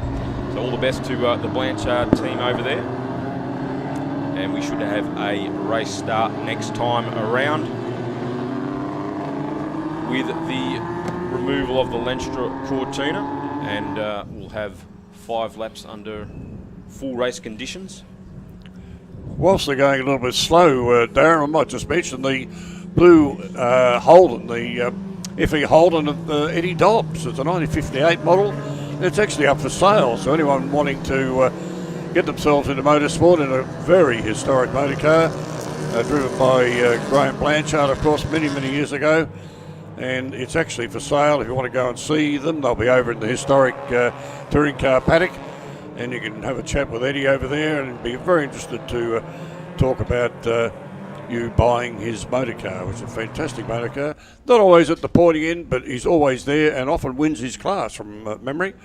So the blue FE Holden of Eddie Dobbs, if you want to go motor racing, go and have a chat to him. Here we go, folks. Racing underway for the first time. The historic touring cars, David Brown leads them across the line. Phil Shepherd is next in the EH Holden, and then it's another EH Holden of Claude Ciccatelli. And they'll desperately be trying to hang on to the tail of that rapid Datsun of David Brown into turn 1 for the first time. It's a good start by Brown as they come down through what we call the old shell corner. And turn 1, I think they call it the new modern age. Well, the EH, the 333, getting very bitty Stephen Jeffs all over the shop. Stephen Jeffs, another one of the Queenslanders there in the EH 333, getting very sideways there, having a great battle with the Lotus Cortina. And the car we were talking about, Eddie Dobbs, is up into 12th place. And he'll keep on going around. Pretty reliable motor car. Peter George was in that Lotus Cortina, number 33 there, just trying to stay in front of that wayward EH of Stephen Jeffs. First Cortina across the line at the moment, though, is Peter Van Sumeren in the number 7 Lotus Cortina. Ian Pringle doing nicely there in the little mini car, number 28. He's been around many a year in this beautifully prepared motor car. Just trying to get on the tail of the yellow and black Cooper S number 271 of Paul Battersby from New South Wales. So always great dicing between the Cooper S's wherever they go. Talking all things old Holden, what about Barrow in the car 72, the old FJ Holden, this one, and really takes it up to the younger cars. He's got a really good horsepower engine in that one. So Phil Barrow, it's his father's old car from what I remember. Certainly is a long line of early Holden racers are the Barrow family, and look at Phil, he's right up in that mid-pack there, and he's keeping the Cortina of Les Walmsley, number 99, right behind him. A very quick motor car, extremely well developed and driven with great verve by Barrow. Car 115, Trendgrove just getting through Eddie Dobbs there. Oh no, it hasn't finished yet. Eddie's got something to say? No? No, he's... So Bill Trendgrove gets past Eddie Dobbs. There's another name that's been around this sort of motor racing for many years. Trendgrove, he's been at it for a long time in the same sort of car. So it has good to see him back at the wheel of the EH. A really great roll-up of the drum brake Holden, the biggest number of EHs we've seen here for many, many years. Great to see them out here with that famous 3 on the tree transmission, Ron. Yes, the old 3 on a tree. My goodness me. And good dice going on here. We've got Teddy Brewster is just behind Brown, I think it is, in the other one of the Cortinas. Maybe just got past there, but up the back straight they go, coming into the old Lukey Heights, as we used to call this corner. Down through to Dandy Road corner of car 32. Brewster, Knight, and Simon Browning in the number 57 two-door Cortina. Car with a lot of history in Victoria. Been running for many, many years. Good battle there with Teddy Brewster leading the 2 Cortinas there on screen, the number 42 Cooper S. I could say a couple of old codgers having a go. Oh, won't be too hard on your dad. Anyway, a good race there. And Eddie Teddy sort of holding off those guys. As 33 goes through there. That's George with Barrow in behind him as they come up into the turn 2, turn 3 section of the track. As I'll get ready down to go up the long back straight. The way that FJ turns into a corner really is handling well. Oh, absolutely, yeah. And nothing like an ordinary FJ Holden, I'm going to show you.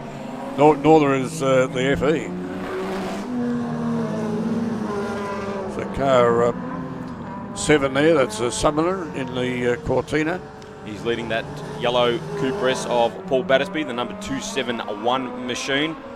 Ian Pringle's dropped off that little group for a moment. That's the battle for 5th place. Big lock-up by Battersby, I think there was there, but he's made the corner okay. Come down underneath the sign there, the old bridge. Down into what's this area used to be called the Causeway many years ago, before they altered the track. Van Summer and the number 7 Lotus hanging up an inside front wheel there, as Lotus Cortinas are wont to do. Oh, and car 88 having a couple of bites of the cherry to get around turn 1. Robert Van Stockham in the BMW, number 23, has overhauled the Burgundy EH Holden of Claude Ciccatelli. So Van Stockham on the move up into a podium position now in 3rd. Ciccatelli back to 4th. It's a good run by the little BMW. He's run one of these cars for quite some time and running in 3rd place at the moment. David Brown still stretching his legs out in front in that white Datsun number 73, yellow flag on the back straight. Just trying to pick up what that is for. Looks like a red car right at the top of the hill underneath the, just before the old Lukey Heights there, car 31 as well. Rod Evans in number 31, Cortina GT. A little bit of smoke apparently we're hearing from under the bonnet, so Evans will be going no further in his Cortina, unfortunately. They may even just about call this race if 6 or 7 gone. They might leave him where he is because he's sort of off to the side of the track. Double wide wave yellows now, so certainly no passing in this particular part of the track. And Teddy Brewster will be very aware of that with those other cars coming up behind him. Yeah, it looks like all the drivers are acknowledging those yellow flags. Have to wait for the next green flag before they can pass. Although there's yellow flags everywhere, yellow just about by the look of it. The last lap they're on.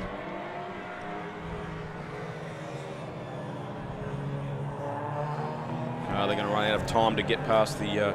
There's the Evans car now, so green flag now. So this will be on once again under the Penrite Bridge. Brewster and the Cooper S leads Knight in the Cortina, Browning in another Cortina, and then Stuart Bailey in the red and yellow Cortina as well. As this battle between Battersby and Van Sumeren is starting to really get close together now. Battersby right on the tail of the number 7 Lotus now, Ronnie. Certainly is, and the Mini will tuck right in behind the taillights of that. We'll start reading a fine print at the back of the taillights of the Cortina. But unfortunately, still flags waving, so no passing allowed. Yeah, they've got to wait till they get down to Dandenong Road corner to try and make a move when they get that green flag, as David Brown now looks like he's cruising to a effortless win, although it certainly didn't feel like that behind the driver's seat, I'm presuming. Good drive from David Brown and takes the win in the Datsun. Straight to the field, in fact. Big gap back now to Van Stockram, who moved up to the second. Yes. So Van Stockram was certainly on the move on the last couple of laps. He got past first Ciccatelli and then Shepherd. So Van Stockram takes a well-earned second place in the BMW. Pringle being the sandwich in between the Holdens here.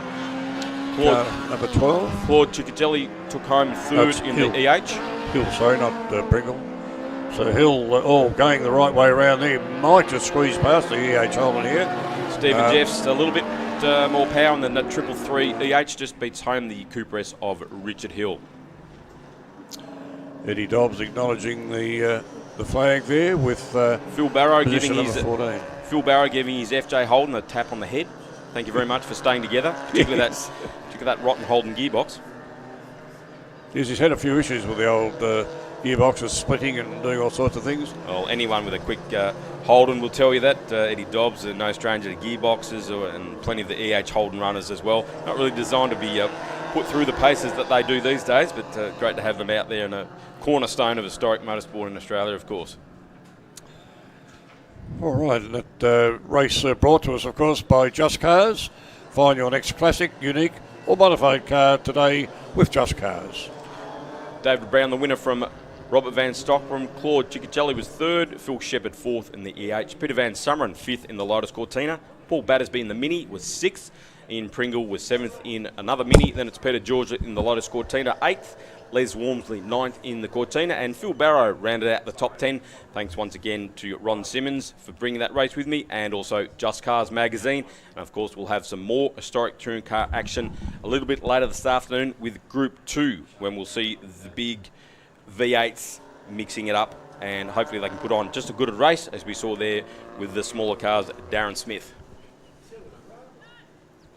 Thanks very much, Darren Knight. Brilliant call there, and what a great race, as always, with historic touring cars. We have got Formula Fords in the marshalling area getting ready to go, so we'll be back live with more pictures in just a moment.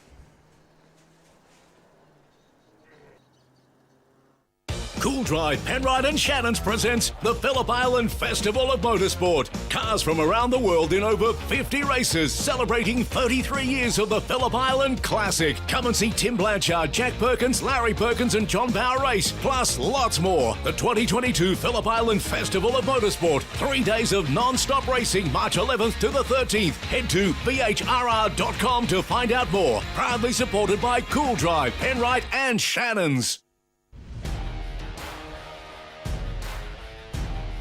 Facebook isn't the only place that you can support Australian grassroots motorsport with Blendline TV. To see more real race cars, more live events, and more of the racing you love, subscribe to the Blendline TV YouTube channel, sign up to our mailing list, or bookmark and subscribe to our website at blendline.tv. Thanks for continuing to support grassroots motorsport with Blendline TV.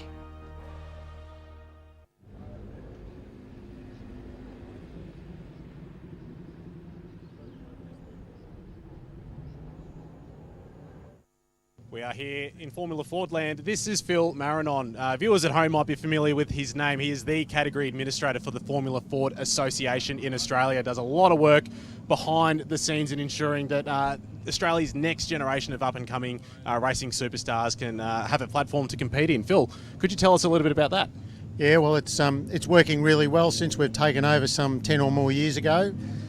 We've now got a category manager in Icky Harrington, and they do a great job at the track, organising the event and the competitors while the racing's happening.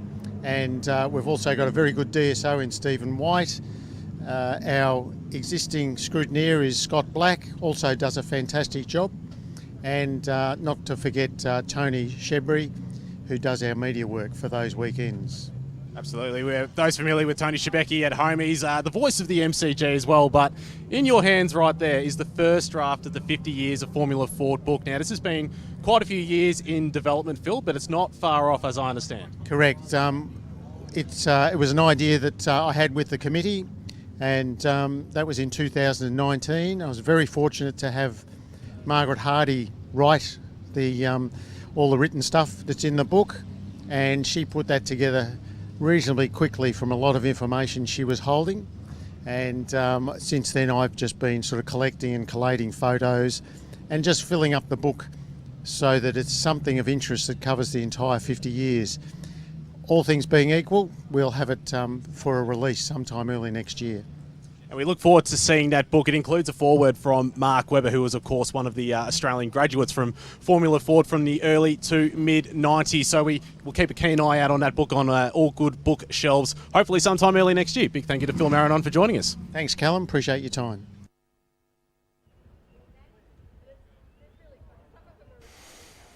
Thank you very much, Phil Marinon and Callum Brannigan down there in the pit lane. Great to have Callum out there getting all of these fantastic stories. And Formula Ford has maintained its status as a proving ground, particularly here in Australia and internationally. A couple of years ago, of course, celebrated the 50th. The next category we're rolling out on track after the Formula Fords is Sports Sedans, again celebrating 50 years as a category, as was I. So all good things happened in 1970. It was a fantastic year. Up next on track, as we get some great shots of our volunteer officials from the MG Car Club of Victoria here at the Victorian Historic Racing Register, Historic Sandown. Formula Fords will be on track next, and we've got a bit of a family affair, intergenerational commentary team coming your way. Phil Brannigan has jumped on the cans right next to me. Phil, you've been around Formula Ford for a very long time. No, come on. Not that long. I'm not that old man jumps on. I can't be that old, can I? Well, you just told me off air you're heading into retirement years. Well, okay, let's backtrack here. Number one, you're a naughty man, Dad. But thank you for inviting me to Sandown and the Historics. I've been looking forward to doing this for a long time, and I'm happy to be here. Number two, 1989, some person asked me to do the series commentary for Formula Ford, for the Driver to Europe series, the Motorcraft series. So I said, oh, yeah? And long story short, 12 months later, I didn't have a real job, and I haven't had one since. I've been very lucky to work in motor racing in lots of roles ever since then. So Formula Ford's played a big part in Australian motorsport, but I've got a special place for it as well. Certainly has. And, well, some of those cars of that era, as they start to become eligible into Formula Ford racing, will be on track here today. Well, of course, we've seen Richard Davison take out the state championship in the car that both his boys run, and for the first time ever at Phillip Island, when the camera was switched on to Richard, he was all choked up. Yep. So they're big moments in motorsport, these family things. Very selfish, the Davisons. His sons can win whatever the hell they want, but it's all about him. But no, I'm only joking. The Davisons have made a massive contribution to motor racing in general, and especially here at Sandown, and especially in Formula Ford. Well, yeah, of course, for many years, John Davison was the proudest of promoters of this venue and did a wonderful job. He always signed off yours sincerely. And look, we used to poke a bit of fun at John at his expense, because he's got a great sense of humour. But the Davison family have made a major contribution. John did a fantastic job here at Sandown International Raceway, and it's an enormous legacy that the sport owes the Davison family. And joining me in commentary now is Callum. Sorry, what's your last name? It's Brannigan. Right. Hello, Uncle Phil. How you going? Hello, nephew. Not son, as many people would say. Very fortunate to have a nephew somewhat following in the motor racing business. Gently. Is that right? I think so. Well, I think we have to say a big thank you to you for coming out this weekend. Shucks. To grace us with your sunny disposition and to call all of the action for Formula Ford, or historic Formula Ford, this weekend. So it's a big thank you to you, Uncle Phil. But look at that turn 4 shot, getting lots of fantastic feedback from the viewers at home. Good. On the comments as well. So feel free to contribute your comments. We'll put a stop to that feedback. I'll tell you what. So we do have a hot and heavy session coming our way. This is a 7-lap affair to get Formula Ford racing underway. Thank you, apprentice. Do we have a grid sheet? We do, on the screen as well. So we've got Jonathan Miles starting from pole position in his Van Diemen RF89. He set a 1 minute 20.27 in qualifying, and he's 2/10 clear of Andrew McGuinness. He's a familiar name to lots of viewers from home as well. He's sharing the front row. Also driving a Van Diemen RF89, Andrew Reid. You know that car and human being rather well. He starts out at 3rd position alongside Cameron Walters. He does. Cameron Walters, of course, Walters being a very famous name associated with Formula Ford back in the 80s. Andrew Nethercote is on the next row of the grid in another Van Diemen alongside Dean Koutsamidis, all the way from New South Wales. Luke Warwick alongside Nigel Hook, and then Ian Edgar, who's been racing this 83 Lola in tyre power colours for more years than many of us care to think about. And then John Gregg in the Reynard F89. Starting out of P11 is Will Faulkner, and he's alongside Lyndon Arnell as well, so it's great to have those along this weekend. Declan Fu in the Lola, he starts out at 13th position alongside Grant Walker in that beautifully presented Titan. That is a fantastic car. Anyone here this weekend, we encourage you to go down to the paddock and have a closer look at that car. The devil really is in the detail. Andrew Barron out of 15th position alongside Andrew McGrath in 16th. Eric Bellamy, Guy Miller and Ben Rawson rounds out the 19 strong car field, and you can see on your screen now they're making their way gently down the start-finish line, and that is a historic car starting on pole, also in 2nd position, I should say, in the hands of Andrew McGuinness. That car, of course, driven by Russell Ingall back in the early 90s when I was a little baby. It was driven not to the championship because Russell Ingall won his championship title rather in 1990. Mark Larkham won the championship. Stop saying that, Philip. The title all those years ago. We'll get to that a little bit during the race, but all in readiness now. And there is a yellow flag being displayed. Do we have a stalled driver towards the rear of the grid? No, it's being withdrawn. So all in readiness now to get underway for 7 exciting laps for Formula Ford action here at Sandown International Raceway. Well, if modern Formula Ford racing so far in season 2022 has been anything to go by, we're in for a fantastic battle between these cars, especially when you've got the top 6 cars, all Van Diemen's RF87 through RF89. You can hear the revs are rising through the field. Fantastic shot, looking straight down the barrel, and it is John Miles who gets the jump over Andrew McGuinness, so he'll take the lead as they go down towards turn 1 for the first time. That is a nice clean start for the entire field, and you've got McGuinness there in P2, and it looks like we've got Andrew Reid there following in 3rd position as well, so a nice clean start. It looks like they are exactly as they were off the grid going into turn 1, coming up to the tight left-hander, sorry, the right-hander into turn 2, left-hander into turn 3, and then back onto the back straight through turn 4 and past that static camera. And look at that, cold tyres as they're still getting the temperatures up to operational into their proper performance window as they tiptoe through turn 4. That's a great shot. It is miles ahead. How's that for a pun? Didn't he make a great start? I don't think I've ever seen a Formula Ford Ken engine car make a start like that. He leapt away from Andrew McGuinness, who of course has got so much experience, not just driving these cars, but preparing his cars and historic racing cars for lots of other people as well. So McGuinness has got a little bit of work to do. He's got Andrew Reid on his tail, and then behind them it's Cameron Walters looking at the back end of the Nethercote car, or is that Koutsamidis? It's the Nethercote car. Actually, Walters is ahead there, running the same famous colours his father drove all those years ago, Jeff Walters in New South Wales. So it's great to see the Syntime car, the RF86, out there mixing it with some of the newer models. Andy Nethercote hailing from the Bellarine Peninsula around the Ocean Grove area. Great mechanic down that way, so great to see him out this weekend and in racing that RF87. He bottomed the car out on corner exit coming out of turn 9 over the high curb as well, so I guess he's given his the floor a bit of a bump. You can see here side-by-side action going into turn 1. That's John Greig up the inside, so that's a great move there, but he's going to come under fire as they come up to turn 2, but they are keeping it nice and steady. Line astern into turns 2 and 3. And the good inter-mark battle going on there because Greg's driving a Reynard He's holding off a Van Diemen, a Lola and a Swift. And if I go back to that golden era, 1989, that's when Swifts arrived in Australia to challenge what had been a 2 or 3 year supremacy of the Van Diemen's. Look at the battle coming up the back straight. Reid is looking very serious about trying to find a way past McGuinness. And McGuinness will be thinking to himself now, Andrew, we're a second behind Miles here. It might work us just a little bit to work together to try and close that 1 second gap, because the last thing they want is Miles to be able to pick and choose his lines. Even without a tow, he's got the opportunity here to break away a little bit from the cars pursuing him. Luke Warwick in that Swift, as you touched on, that's an FB89 model. That's being prepared by Luke Ellery this weekend, and we know his achievements in Formula Ford. He's a former driver, but he's turned his hand into a mechanic slash engineer slash fabricator slash jack of all trades. He can do it all, and he does a beautiful job restoring these historic Formula Fords and current or more modern Formula Fords to an absolutely high standard, and he assisted Richard Davison to his Victorian Championship win this year, racing that RF95 Van Diemen. That car was actually steered by Garth Tander back in 1997. He took out the championship that year. The very last race meeting, that car was collected by Richard Davison, and Alex Davison, Will Davison, both got their racing berths in that very chassis later in their racing careers.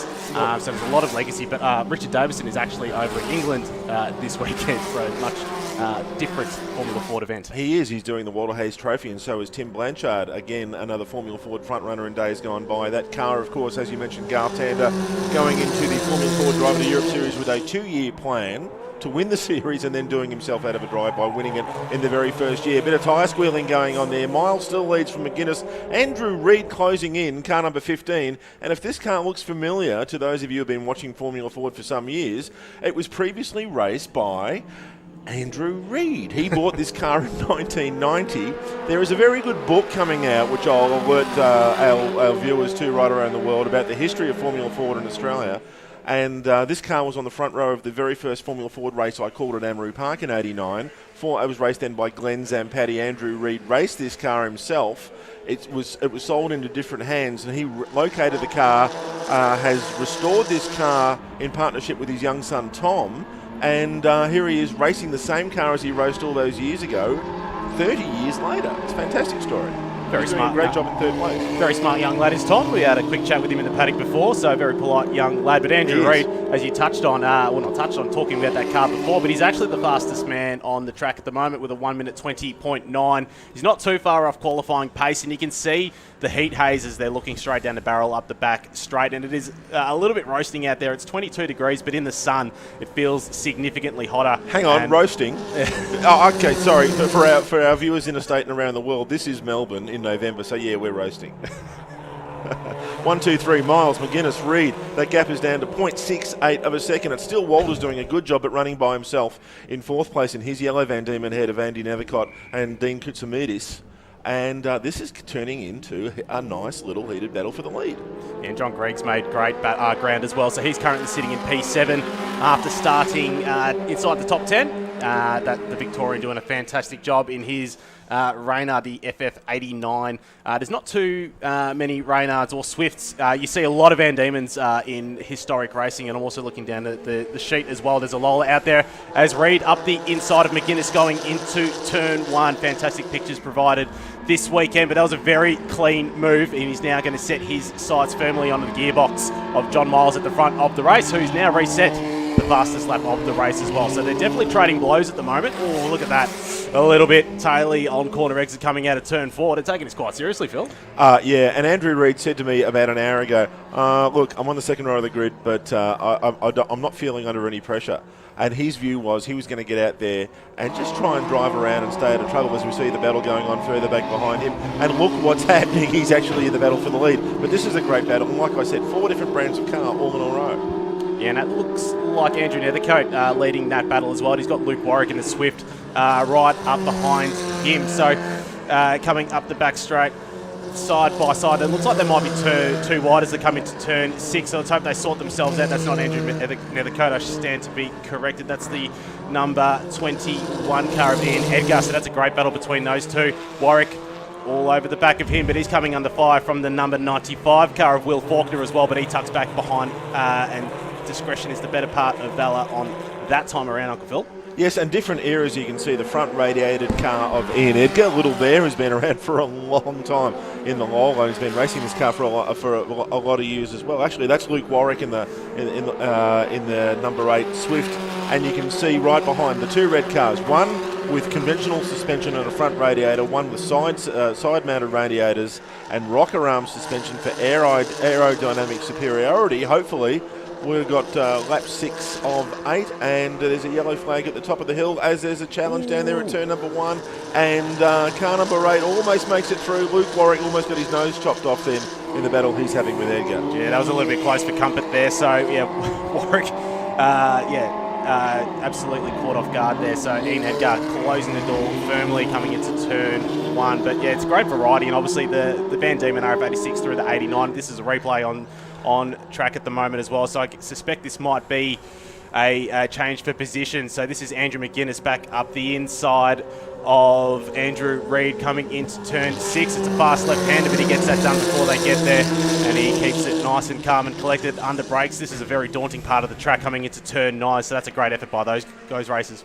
Further back in the field, they're stringing out a little bit, and they're starting to come up with some lap traffic. And so Reid up there in second ahead of McGuinness. If you think you've seen this car before, as we said, Russell Ingall drove this car in 1989 when he challenged Mark Larkham for the Driver to Europe title. And we've actually got a car beached off there at the end of the back straight. We're just trying to identify who that is. Yellow flags. So that is going to make overtaking very difficult at that part of the track because you won't be able to do it under yellow flags. And it looks like Miles has got that lead now out to 1.6 seconds, Callum. He's certainly pressing ahead. That car had stranded on the driver's right-hand side. It looked like the front right upright was all 6s and 7s, so unfortunately he won't be taking any further part in this race. So hopefully they can get that car turned around and ready for tomorrow's pair race. So that's car Lyndon Arnell, a veteran driving the 1977 Lola. He's had contact, looking like he's had contact with another car. So hopefully, as you said, they'll have enough spares to get that through. But John Miles is running away with this race. He made a great start. He established that 1 second gap already, and unfortunately, Reid and McGuinness haven't been able to get on terms with him. Fantastic effort. That's also the last RF89 ever built and delivered to a Dutch racing team, and it's here in Australia, and it's in the hands of John Miles. He will take the checkered flag of race 1 of the historic Formula Ford races this weekend. He's closely followed by Andrew Reid and Andrew McGuinness. That was a great battle between those two. So it's Van Diemen 1, 2, 3. And meanwhile, the race presses on as well on screen at the moment. We've got the number 77 of Nigel Hook. He's firmly in a battle at the moment as they're coming through the last few turns for the last time. He's got the number 95 of Will Faulkner just ahead of him, so they're coming through turns 12. Ooh, running a little bit wide there is the car of Hook, the number 77, and he's going to come under fire from the 342. So that's Declan Fu drawing alongside, and he'll take that position away, crossing the stripe. Great finish between those two races. Fu fighting with Hook there for position. What? I'm allowed to make a pun on a guest commentator. I didn't know you were funny. Lyndon, no one knew I was funny. I'm not here for my good looks. I'm here for a reason that no one can quite figure out. Lyndon Arnell, unfortunately, again, a guy who's been around Formula Ford for a lot of years. And unfortunately not finishing that race. So Lyndon Arnell hopefully will be back in racing form very soon, tomorrow. Absolutely. We'll say a big thank you to Phil Brannigan for joining us for race 1 of the historic Formula Fords this afternoon. How was that? Oh, shucks, it was nothing. It's funny, I haven't done this for a while, but it's like pulling on a pair of old gum boots. Absolutely. Which is how I'm referred to sometimes. Alrighty, coming up shortly, we've got Sports Sedans for their opening race of the weekend. We've got Darren Smith jumping back into the hot seat for that one. We'll go to a quick break and come back after that. Cool Drive, Penrite and Shannons presents the Phillip Island Festival of Motorsport. Cars from around the world in over 50 races, celebrating 33 years of the Phillip Island Classic. Come and see Tim Blanchard, Jack Perkins, Larry Perkins and John Bauer race, plus lots more. The 2022 Phillip Island Festival of Motorsport. 3 days of non-stop racing, March 11th to the 13th. Head to VHRR.com to find out more. Proudly supported by Cool Drive, Penrite and Shannons. Facebook isn't the only place that you can support Australian grassroots motorsport with Blendline TV. To see more real race cars, more live events, and more of the racing you love, subscribe to the Blendline TV YouTube channel, sign up to our mailing list, or bookmark and subscribe to our website at blendline.tv. Thanks for continuing to support grassroots motorsport with Blendline TV.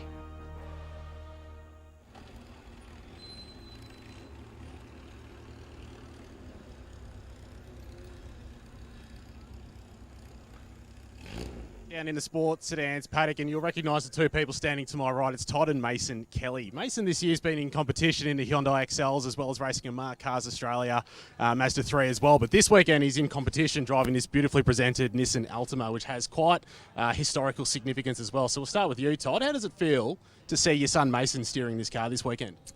It is a little bit crazy. It was only yesterday that he had his first race here in a Hyundai XL, and that was nerve-wracking for my wife Christy and I. And he's done a few races in that, but not a lot. And Stuart in this Mark car here let Mason loose in that, so that was a massive learning curve and a big step from a Hyundai to a Mark car. And then we got into the car sales supercar for this weekend for his very first run in this. So yeah, it's been quite stressful for me, that's for sure. So we'll throw it over to Mason. How does it feel for you to be steering this car this weekend? I'm obviously very lucky to have the opportunity to drive a car like this.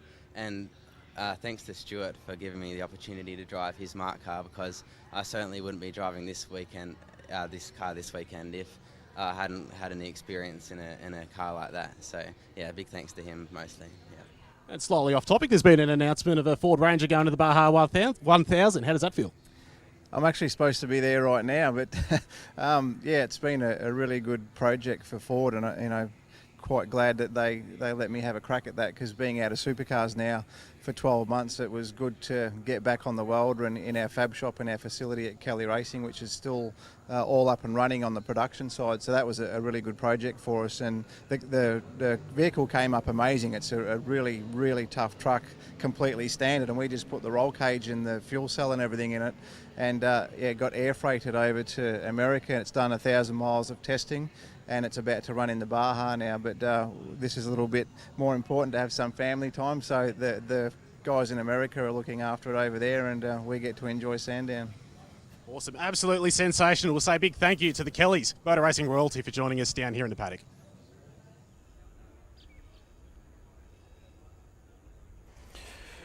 So we get back on with racing. Great to see people starting to make their way into the grandstand. It is only Saturday afternoon. We will be racing right throughout today and all day tomorrow. So we're looking to see the grandstand start to fill up again tomorrow. Everyone up on top of the pit building above garages 41 down to 50 is a great spot to view. And we have got two fields of sports sedans, albeit it looks like one, but there is the national field of sports sedans in the Precision International Australian Sports Sedan Championship, and we've got the QP Lubes Victorian State Championship for sports sedans as well, the ASSA of Vic, the Australian Sports Sedan Association of Victoria. So we've got them all blended into one, and we will try to decipher them as we go through this race. But it is, as sports sedans is, a lights to flag affair, and we will be watching right throughout, but we'll try and decipher those racing for points in the Vic Series, those racing for points in the National Series, and just looking at the tail lights of Dean Cam's car, those racing for fun. I'm Darren Smith. Right alongside me is Brett Dickey, a guy that we see quite often driving a Honda Prelude in the QP Lubes Victorian Sports Sedan Championship, also in the New South Wales Championship. But in recent years, Brett has made himself pretty famous in the US of A at the Pikes Peak Hill Climb. Brett, welcome to the commentary booth. I know you don't want to be here. You want to be pulling the helmet and driving seat on, don't you? Thank you, mate. It's good to be back in here and obviously commentating some sports sedan racing. But yes, you have hit the nail on the head. I would definitely rather be sitting out there waiting to go out, but obviously the stars didn't align for the trusty old Prelude at the moment. This is actually a good time to have you here, Brett. We're just watching that car sales car off the back of the grid there. Todd Kelly hanging out the side of it. The driver obviously in there. It's 22 degrees out there. What's the driver's feeling? What's this like when you're sitting there waiting? There's a bit of a recovery on. The commentators are yabbering on about sports sedans. What are you going through as a driver at this point in time? Oh, look, these guys obviously, obviously like you touched on, the temperature's probably be starting to get to most of them. Let's face it, Sports Sedan guys aren't the youngest people in the world, so there's probably a few out there that want this over and done with, so they albeit can get back. that Mason Kelly's 19 years of age. I think Mason Kelly makes me look old. So yeah, look, these guys will be just thinking about what their plans are for the race. There's a lot of guys out there that have a lot of power, so they obviously don't want to use up their tyres too quickly in the race. It's I think we've got a 7-lap race here, and it's the main thing is we've got a rolling start, so the whole starting procedure is probably not in their mind as much as it would be on a standing start, but there's still obviously that to think about with the national sports sedan category with the rolling start. There's a fair bit going on. So the difference between the rolling start, and you can only call on your experience in your particular car, a rolling start and a standing start. What is the difference on the car? Obviously, the rolling start is easier on the driveline. Yeah, correct. Obviously, the rolling start's going to be a lot easier on driveline. There is a lot to it. Obviously, you can't go too early. You'll find a lot of these guys here probably getting on the brake pedal and just trying to get a little bit of momentum behind the cars before they get to what will be the green flag. So even as a standing start, there's a lot to it. But these guys will definitely have to think about their little strategy, because as much as a rolling start's going to be a little bit easier on driveline, you're also approaching turn one a lot faster than you would be on a standing start. So with 22 sports sedans, there's a lot of people there trying to get from 22nd to first or 20th to first on the first corner, which isn't going to pay off for a sports sedan race. Hey, I believe there's still a bit of a delay with the recovery. We might take a quick break and we'll be back having a look at that tail shot of those awesome sports sedans. We'll be back live in just a moment. Down here in the sports sedans paddock, and they are certainly one of the draw cards here this weekend. And representing the Victorian of the QP Lubes Victorian Sports Sedans Championship is Tony Groves, and he's very kindly decided to join us and have a bit of a chat about his Mazda 3, which has gone through quite an extensive upgrade package throughout season 2022, hasn't it, Tony? Yeah, we've kept it the same, or pretty much similar to what it was last year, but there's a few mods we have to make it to get to suit the sports sedans category. Really, I've just regassed all the shocks and things from last time we were here, and just did a PB then in test session, so I'm pretty happy with that. How has the weekend gone so far? How do you rank yourself against the Precision International National Sports Sedans cohort? If I could, look, we always come in and say if you can finish up around the top end of I'm never going to catch the two guys at the front, but if I can finish up around the top end of the others, so the top 5 would be good. Yeah, that'd be good. I think that might be a bit aspirational, but you've got to have that. There's no point coming in saying I'm going to trail around the end, so go out there and have a good time and keep it on the black stuff. You've got to have aspirations and dreams, but being part of the VHRR Sandown, the Sandown Historic this weekend, pretty good vibes around the paddock. It's a good place to be, isn't it? Oh, it's unreal. I just picture myself here in my older age, wandering around. I was chatting to the boys. This is something you just can't shake out of your system once it's in it. So, no, it's great. It's awesome to be a part of it too. Awesome to be a part of the national guys too. They're just awesome guys, awesome cars. Just a ripper event, actually. So, I've got a few family coming down to have a look. So, be good weekend. Sincerely look forward to it, so keep an eye out for the number 80 Mornington Mazda 3 out there on track for the sports sedans. Thanks very much, Callum and Tony Groves down there, a guy that won the championship and going back a season or so, and he's doing a ripping job out there as well. He's actually one of the few drivers that is featuring both on the national championship for the Precision Intel National Sports Sedan Championship and the State Championship. Just to give you a bit of an idea, Tony sits in 4th place in the outright for the State Championship, and he's just outside the top 20 for the National Series after one round where he ventured over to Tail and Bend to give the black Mornington Mazda 3 a run over there. Our field starting to make their way out onto track. Now, Brett, a last pull on the belts, a big deep breath, and start to get yourself into it, because there's only essentially a 3/4 outlap and we're underway. Yeah, 100%. Obviously, they're heading out there now, and when they come past start-finish line, they're off and racing. So obviously, like you said, pull down on the belts, nice and tight.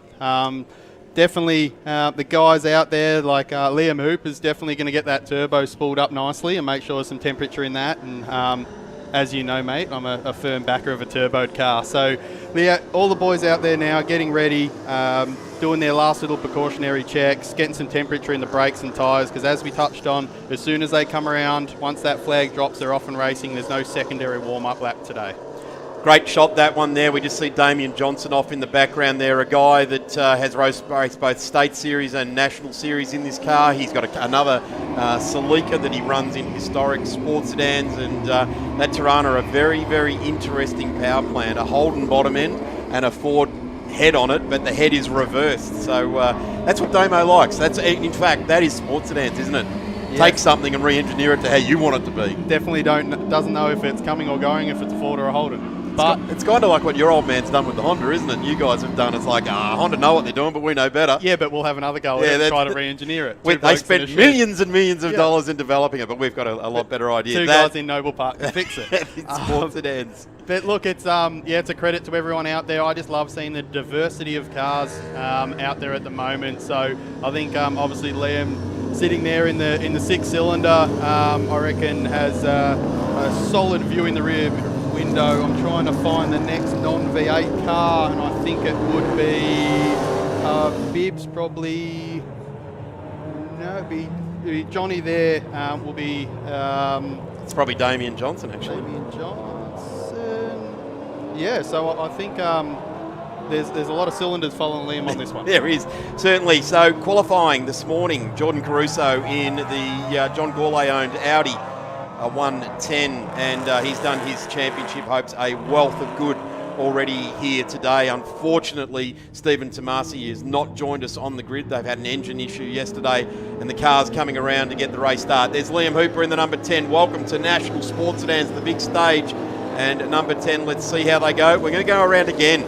So Race Control has seen fit that the big bangers, the gods of thunder of Australian motorsport, are going to get another look around. It's pretty much what they did with Formula 5000, and the Formula 5000 commentators, Bob Morrow and Rod Simmons, did say that, yes, it's a good idea to get them around, make it safer, because you've already touched on it, Brett. They're going to be doing 50 or 60 kilometres an hour faster at turn one than what they would have if they did a standing start. Yeah, 100%. I reckon both Liam and Jordan will be heading into turn one probably about the 260 kilometre hour mark with 20 sports sedans behind them. So I definitely think it's a good idea to make sure they all get the nerves and the jitters out of the way before they get down there for turn one. But look, it's a class field.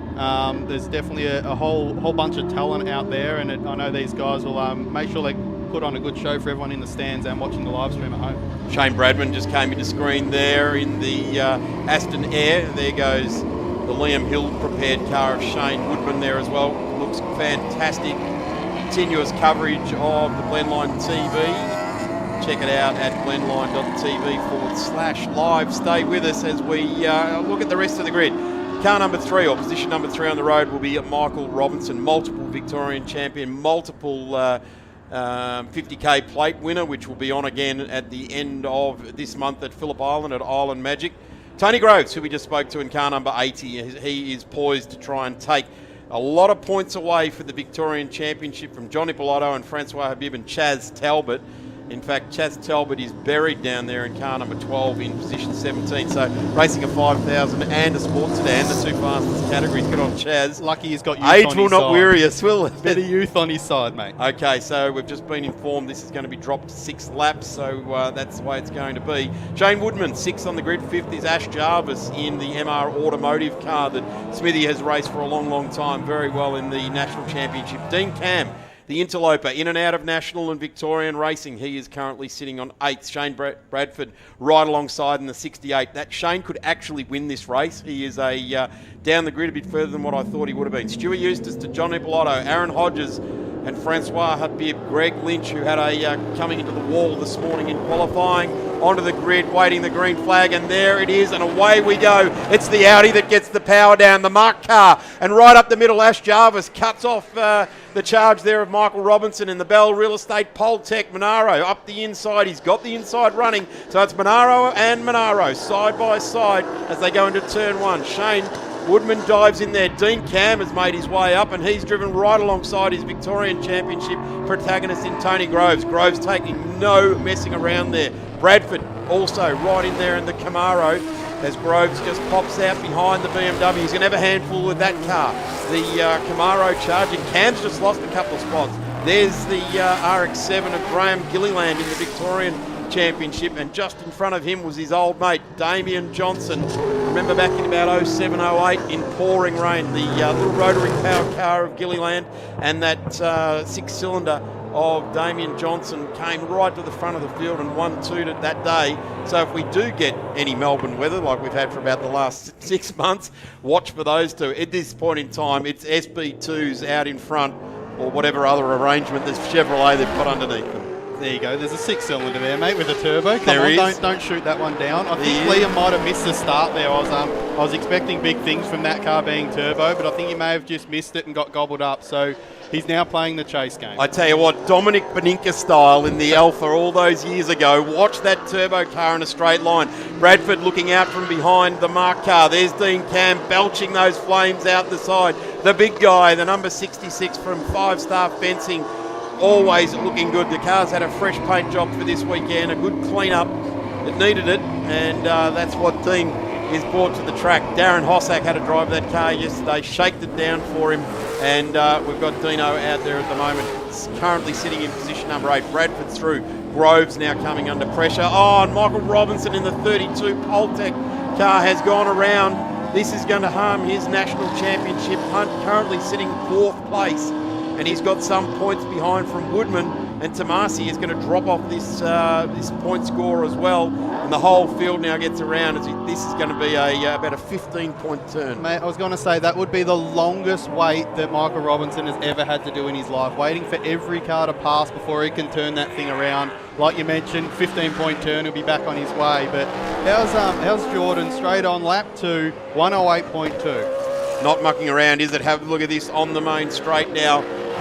There's John Ippolito. There goes Stewie Eustace, or Disco Stew to his mates. And here we go. Michael Robinson. Looks like the fire's gone out there. And the field is coming around to that point too.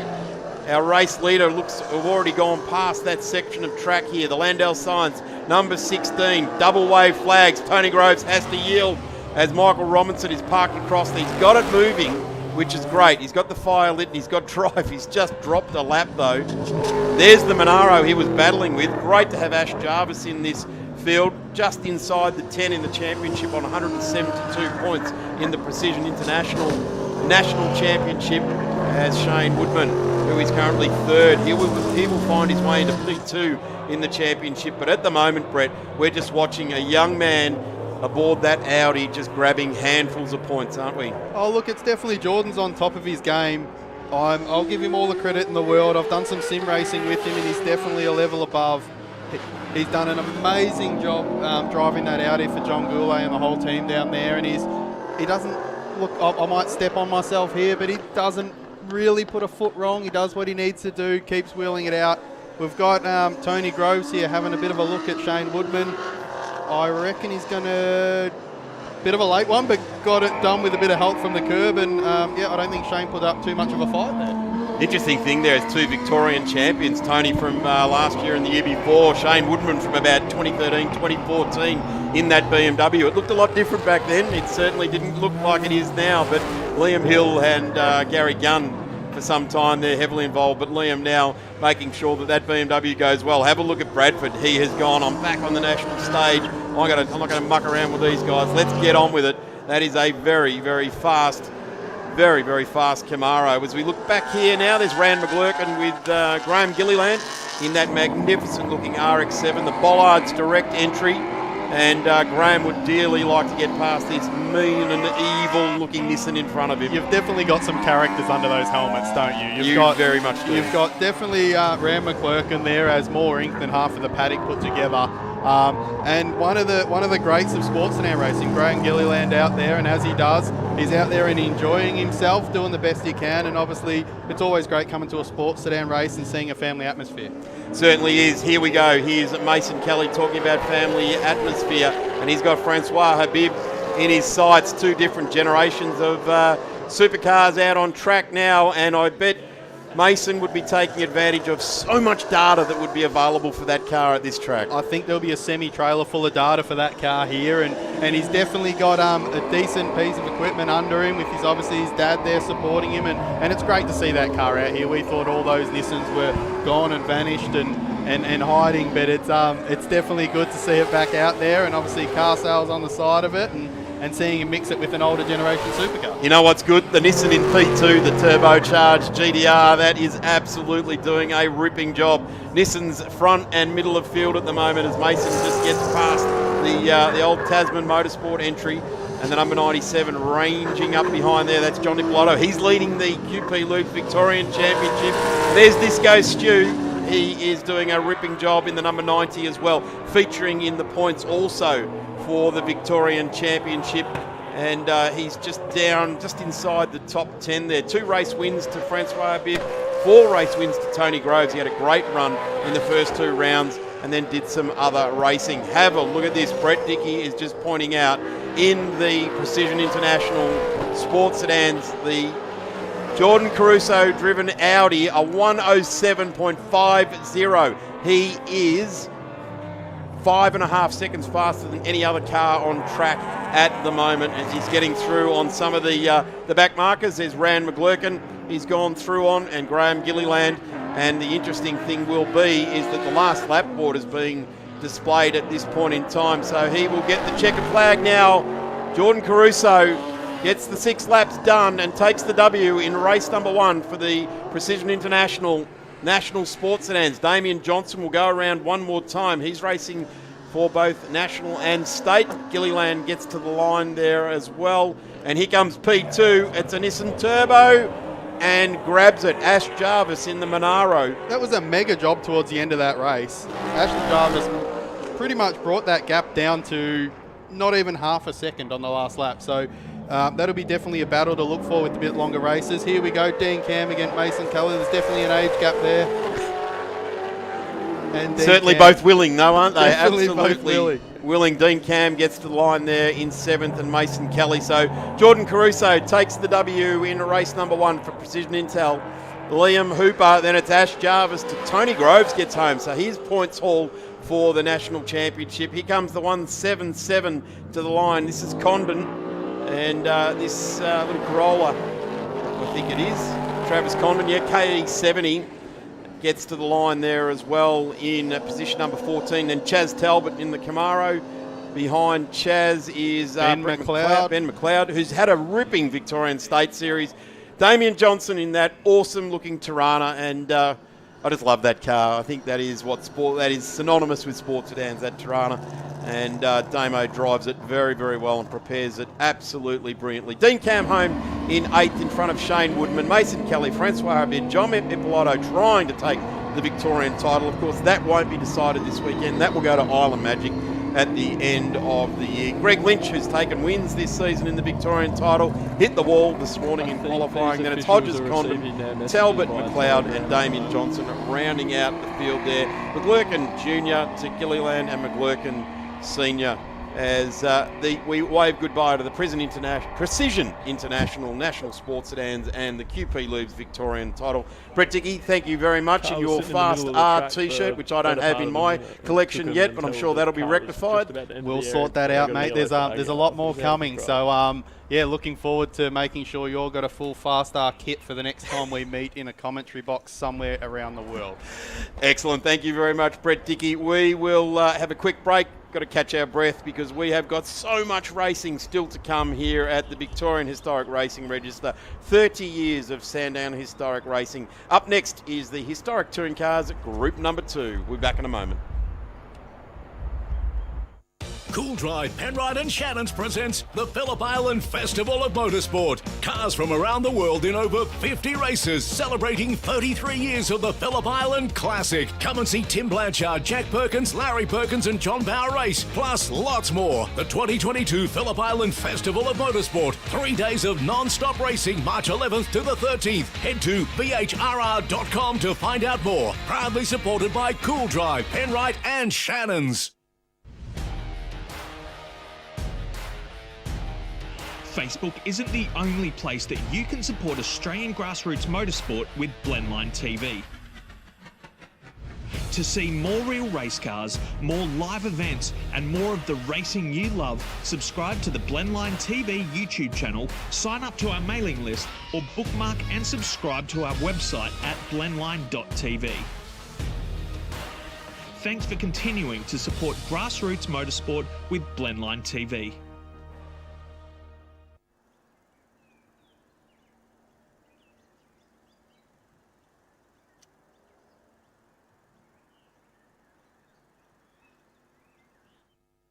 Down here with Eddie Dobbs, and this is his FE Holden, and it's got quite a long association with Eddie. How many years have you owned this car for? I've owned for about 39 years. We've raced it for 38. So when it came into your hands, what condition was it? It was an empty shell sports sedan. It wasn't usable as a race car, and we built it back from there back to where it started from, as an Appendix J car. Would explain the J on the door as well, but could you tell us a little bit about what's under the hood? It's got a grey motor with triple SU carburetors and 12-to-1 high compression pistons, and pretty much as you can do to a grey motor, just make it try and go harder without flying apart every time you take it out. Absolutely, and some of the more eagle-eyed viewers from home will have realised that there is in fact a bench seat in there. How does one stay planted in the middle of this car when you're tipping it into a turn? Well, you kind of hook yourself up under clutch pedals and whatever you can get your foot on, and it has steel bars in the seat, so it isn't too bad. And you've got the seatbelt super tight and a clutch strap to make sure you don't submarine under it. So it feels a lot better than it looks, but you still do move around a lot in the car. And there's two groups of Group N historic touring cars here in competition this weekend. It's hard not to get caught up in the fact that there's quite a good turnout. It's good to see so many people from the community showing their support for this category. I think it's fantastic. We love to see people bring their cars out to race, and we like to see the people come to see them raced. It's just what we like to do. We're here to provide the entertainment, and as you can see, the cars look great, whether they're on the track or off. So it's a good thing for the public, and it's good for us. And we highly encourage you to come down to the trackside if you haven't already, or if you're able to come down and you're in metropolitan Melbourne, we encourage you to come down and buy a ticket from the gate and check out these cars up nice and close, because it certainly is the sense that you don't get on camera. It's the smell of these cars. It's really beautiful. We say a big thank you to Eddie Dobbs for joining us, and we'll go back to the commentary booth. Fantastic to see Eddie Dobbs there, and that car is for sale. We heard Ron Simmons giving it a good rap, and Eddie has had that car for a very long time. It wasn't first his, but I reckon about the last 35 years it's been his, hasn't it, Darren Knight? Certainly has. Thank you, Darren. Good afternoon, everyone, once again. And a big g'day to everyone watching us online on Blendline TV. Coming up very shortly is the first race for Historic Touring Cars Group 2. So we had the fast cars earlier. Now we've got the faster Historic Touring Cars Group 2. So the big bangers, the V8s are out there, and joining me alongside to bring you this race is Ron Simmons. Good afternoon once again, Ron. Good day there, Darren, and yes, what a great crowd of cars we've got on this particular one. These are all the big horsepower cars, so the big Mustangs and the Corvettes, or not Corvettes, the Camaros, I should say. They're fantastic. Pity Stubber's not here this event. He would really put the cat amongst the pigeons, but we've equally got us some really quick cars out here today. John Bow, of course. Saw John before getting geared up, ready to go. Jason Humble, of course, in the little Mazda. And Tony Hubbard. Tony Hubbard always puts on a great scene for us. Let's hope he can do it again today. You certainly will. Yes, you mentioned the Mazda of Jason Humble, car that we've seen have many victories at Phillip Island over the years. The first time Jason has brought the car to the long straights of Sandown. So this will be, certainly is. So it'll be very interesting to see how Jason goes in that very quick little two-door RX2 number 29. He'll start out of grid position number 7. I'm sure there's a few rotary heads here this weekend and also watching online. Very popular motor car, and Jason certainly knows how to manoeuvre that machine. Stephen Shepherd also out there too in the green 4-door RX2. Great to have Stephen back up here. And a great gaggle of visitors from interstate. Ian Mewett is going very well at the moment in his Ford Mustang number 55. He'll start alongside our pole sitter, John Bow, in the Mustang number 44. Now, the man you mentioned before, Ron, number 24, Tony Hubbard, he will start from the rear of the grid after a flag indiscretion in qualifying this morning, so he's been sent to the back. So we'll keep an eye on the veteran Tony Hubbard, that very quick 68 model Chevy Camaro number 24. So the two fastback Mustangs on the front row of the grid, Bow in 44, Mewett in 55, Andrew Lane, the Victorian, the black 69 Mustang number 89, alongside Ben Wilkinson, the Sydney sider, and that silver Mustang number 189. Marty White, the Queenslander, in the Falcon Sprint number 26. Good performance for him to put the car on the third row of the grid. Keith Kasulki, unfortunately, we're missing. That's why there's a gap on the grid next to Marty White. Kasulki had engine problems in qualifying. So alas, we won't see that Camaro out there this weekend, unfortunately. Then it's also Jason Humble out of grid 7. Tony Hubbard, as we mentioned, was due to start alongside Humble, but he'll start from the rear of the grid. So that's a nice big hole there in front of Graham Wakefield in that Mustang number 88 with the white stripes. He'll be looking to make the most of those two big holes in front of him and get on the tail of Wilkinson in the silver Mustang. Here we go, folks. Race 1, Group 2, Historic Touring Cars. Good start from Bow, hooks up well. Even better start from Marty White in the Falcon Sprint. Very quick away from the line. Keep an eye on the big blue Monaro of Nathan Gordon. Also went away well, as did the red Monaro of John Alessi. But Bow will lead into turn 1 for the first time. Andrew Lane, a great start. He's got up into second place. So Mewett maybe missed a gear or something halfway down the straight there, because he has fallen back to about 4th place, Ron. He may have done that. I see the Hubbard car actually starting out at pit road, so he's got a fair bit to catch up anyway. But the way they come round through turns 2, 3 and up into 4, and Bow out on the front as we lose sight of them just for a moment. Car's getting a bit wishy-washy on the cold tyres as they come round turn 4, and we've got the green Charger getting rather up onto the cross. Here comes Hubbard now, looking for a way through. He'll be raging up on this back straight. He'll come into sight very soon, and there he comes now. So Hubbard going the wrong way round on the big sweeper. They come up down through into Danny long corner. Ben Dahlstrom, the silver Charger, the car formerly campaigned by Les Walmsley. A whole gaggle of Chargers here this weekend. It's absolutely fantastic for the Mopar fans. Rob Burns on screen there in the number 70 Charger in front of Michael Hibbert in the number 71 Charger, and then Miles as well, the 2 Miles boys out there too in their Charger. So a very strong field of prizes as Bow continues to lead from Andrew Lane. The 2 Mustangs up in front. We're looking at this battle between the Chargers on screen at the moment. John Alessi in the HQ Monaro just rounding up Dahlstrom in the Charger. So 350 Chev proving a little bit more for the Charger of Hibbert. Humble also making some inroads there too. He's really got himself up into 7th place. A good start, and there's 71 also getting himself with a wheel dangling up in the air, as they like to do. So round car number 2 and 3 they come. Very loose exhaust too on that Monaro. I saw that earlier. Car number 2 has a very loose exhaust. That's Alessi. Not dragging though, so hopefully it stays back where it should. So John Alessi, a former real front runner in the HQ 6-cylinder class, made the move to historic touring cars some years ago. The wheel of that red Monaro. Number 2 is Mewett, takes a shortcut down through the S's there in the Mustang, as Wilkinson in the silver Mustang number 189 starting to put some pressure on Marty White in the Falcon Sprint number 126.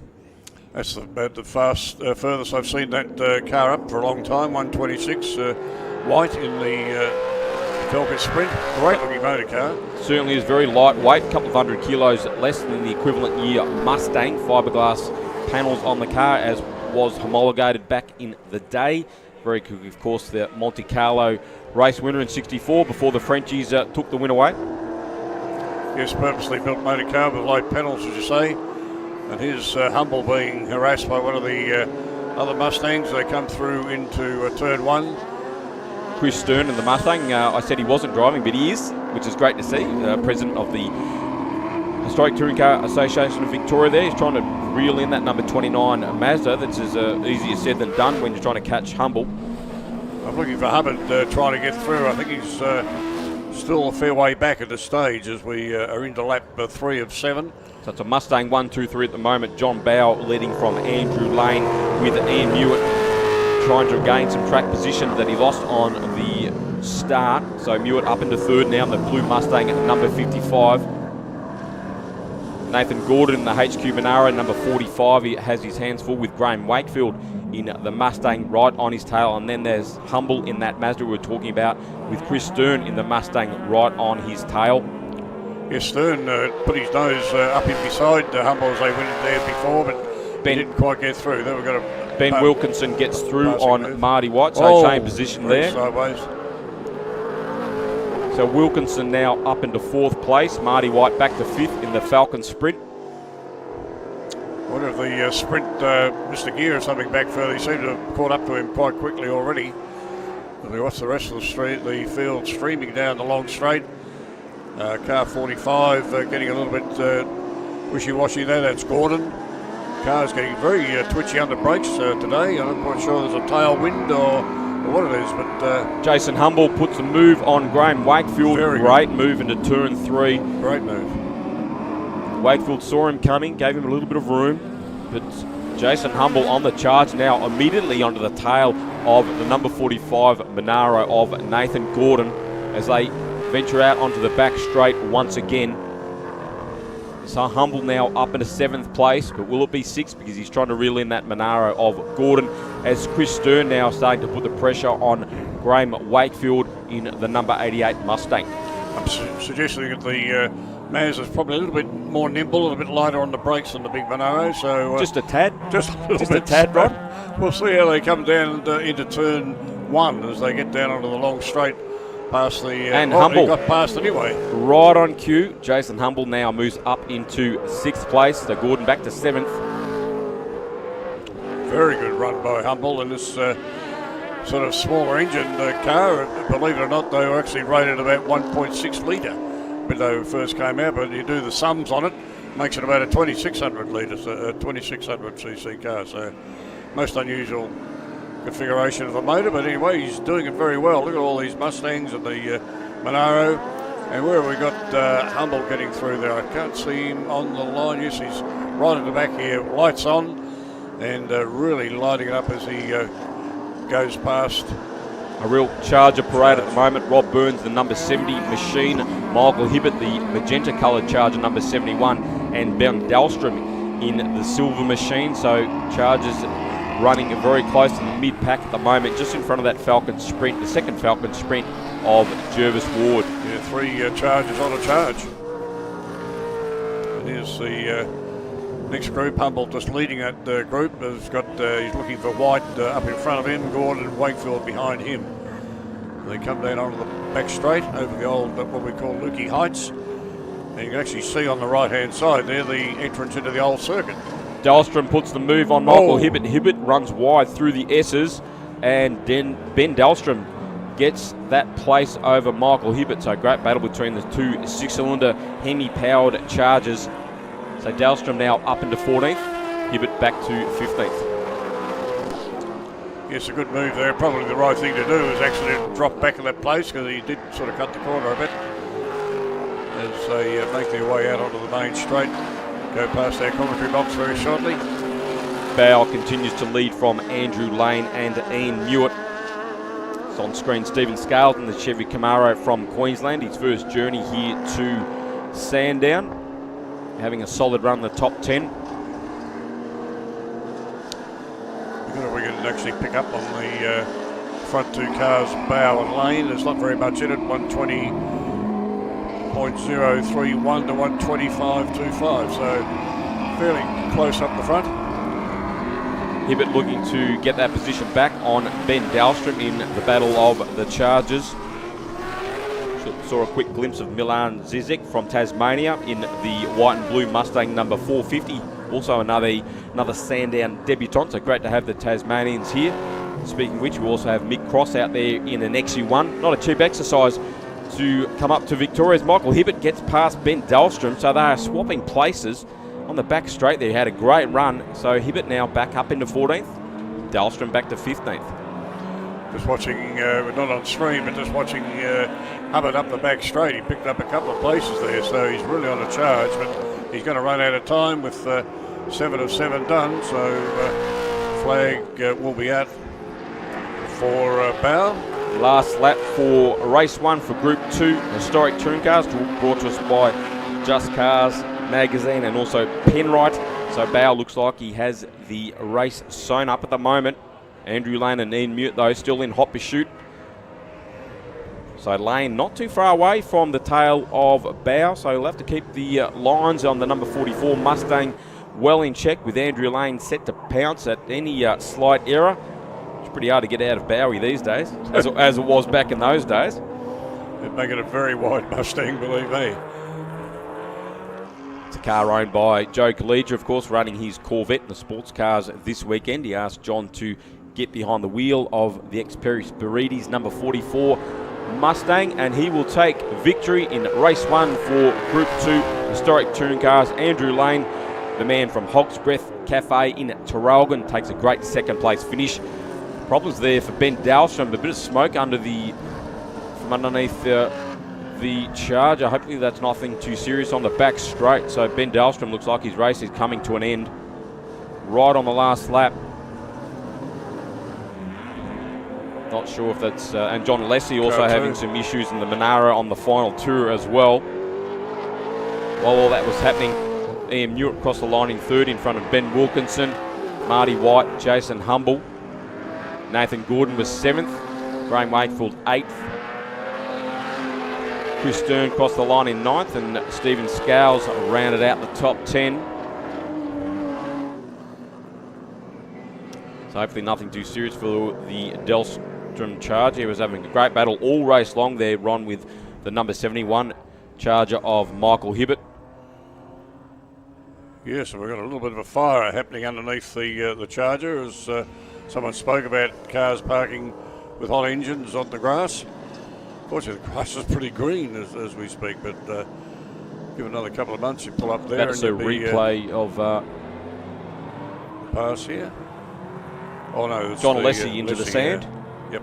Kept the car out of the kiddie litter, or went straight through it actually. So John Lessie crosses the line. And where did Hubbard... 17th, Tony Hubbard ended up from pit lane, so good drive from Tony, of course. Wouldn't expect anything less. He finished just behind the Tirana of Mick Cross from Tasmania.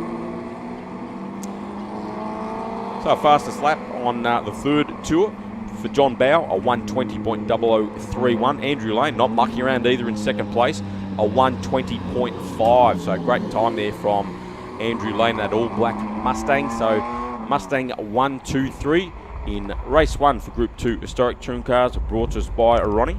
Yes, Penrite, of course. Penrite Oils, proudly Australian, made and owned since 1926. Thanks to the Diamond family for coming on board again to help promote our meeting, and also for their course car too. They've got one of the course cars out there, so thanks to the Diamond family from Penrite. And also, of course, thanks to Just Cars magazine. Very shortly, we'll have the first race for Group S Sports Cars. Here in Group N land, this is Brock Green, and he's debuting this absolutely gorgeous Tirana XU1 GTR this weekend. Brock, thank you so much for joining us. Not a problem. Thank you for having me. So how are you settling into this car? It's your first weekend here at Sandown. What are your first impressions of this car? Well, I've been, raced Dad's Mark II Jaguar for the last 3 years, or before COVID, and it took me a while to get used to that, but it's a lot bigger and a lot heavier. This thing feels a lot nimble and really good on the brakes, which is a big help. You know, it's feels a lot better on the brakes than the Jag did, that's for sure. What about some of the technical aspects of this car? Is it what people have come to expect from a Tirana? Oh, I'd say so, yeah. I mean, I've only done 3 sessions in it. The second one I went in a bit deep and put it in the dirt, so I spent a good half an hour washing all the mud off with the kids and the wife, so that was all fun. And obviously 2 groups of historic touring cars here in competition this weekend. It's hard not to get sucked into the vibe of this weekend. Oh, yeah. Since I was a kid, I remember I was only 5, 6 years old. I used to come and watch Dad race the Jag back in the early 80s, and it's always been my dream to get back here, and finally got my own car, and you know, I'm just rapt to be here. Sensational. We'll say a big thank you to Brock Green for joining us down here in the paddock.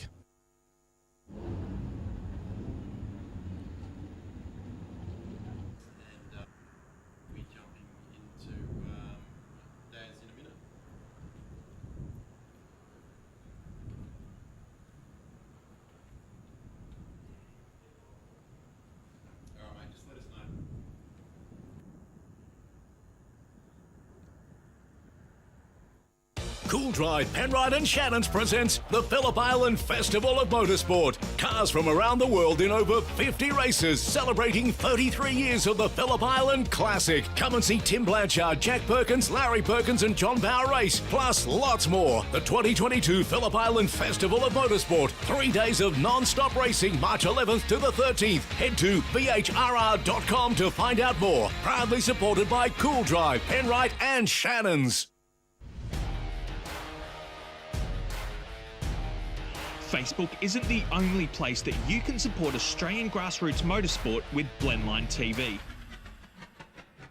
To see more real race cars, more live events, and more of the racing you love, subscribe to the Blendline TV YouTube channel, sign up to our mailing list, or bookmark and subscribe to our website at blendline.tv. Thanks for continuing to support grassroots motorsport with Blendline TV.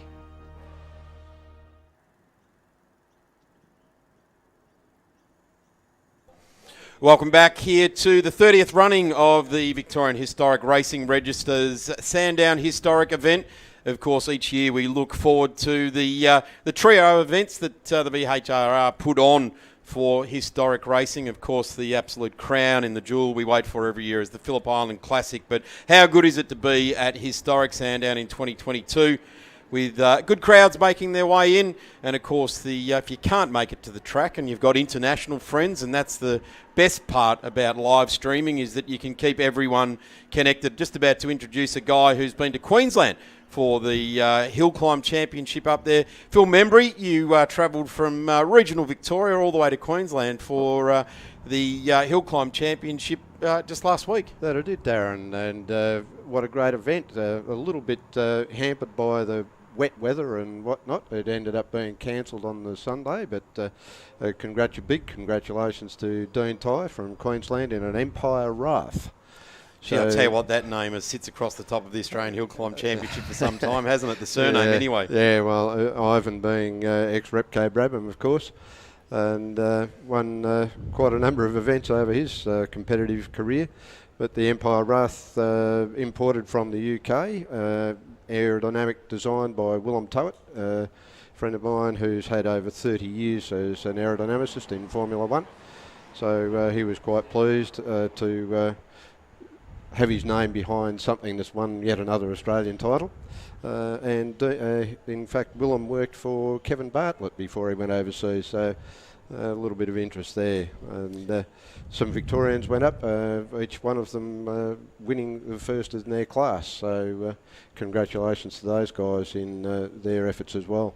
It is a completely different genre to circuit racing, isn't it? There's really no opportunity to get heat into the tyres. You sort of head into the first corner on the hill climb, praying that the fronts will grab because you've managed to do a burnout of sorts to get the rears grip. But we're not allowed to call them burnouts. It's tyre cleaning, Darren. Okay. Cleansing. And that's not always the rear tyres. It can be the front tyres as well. It can be, yes. But, no, it's very much a completely different mindset. You haven't got to worry about another car.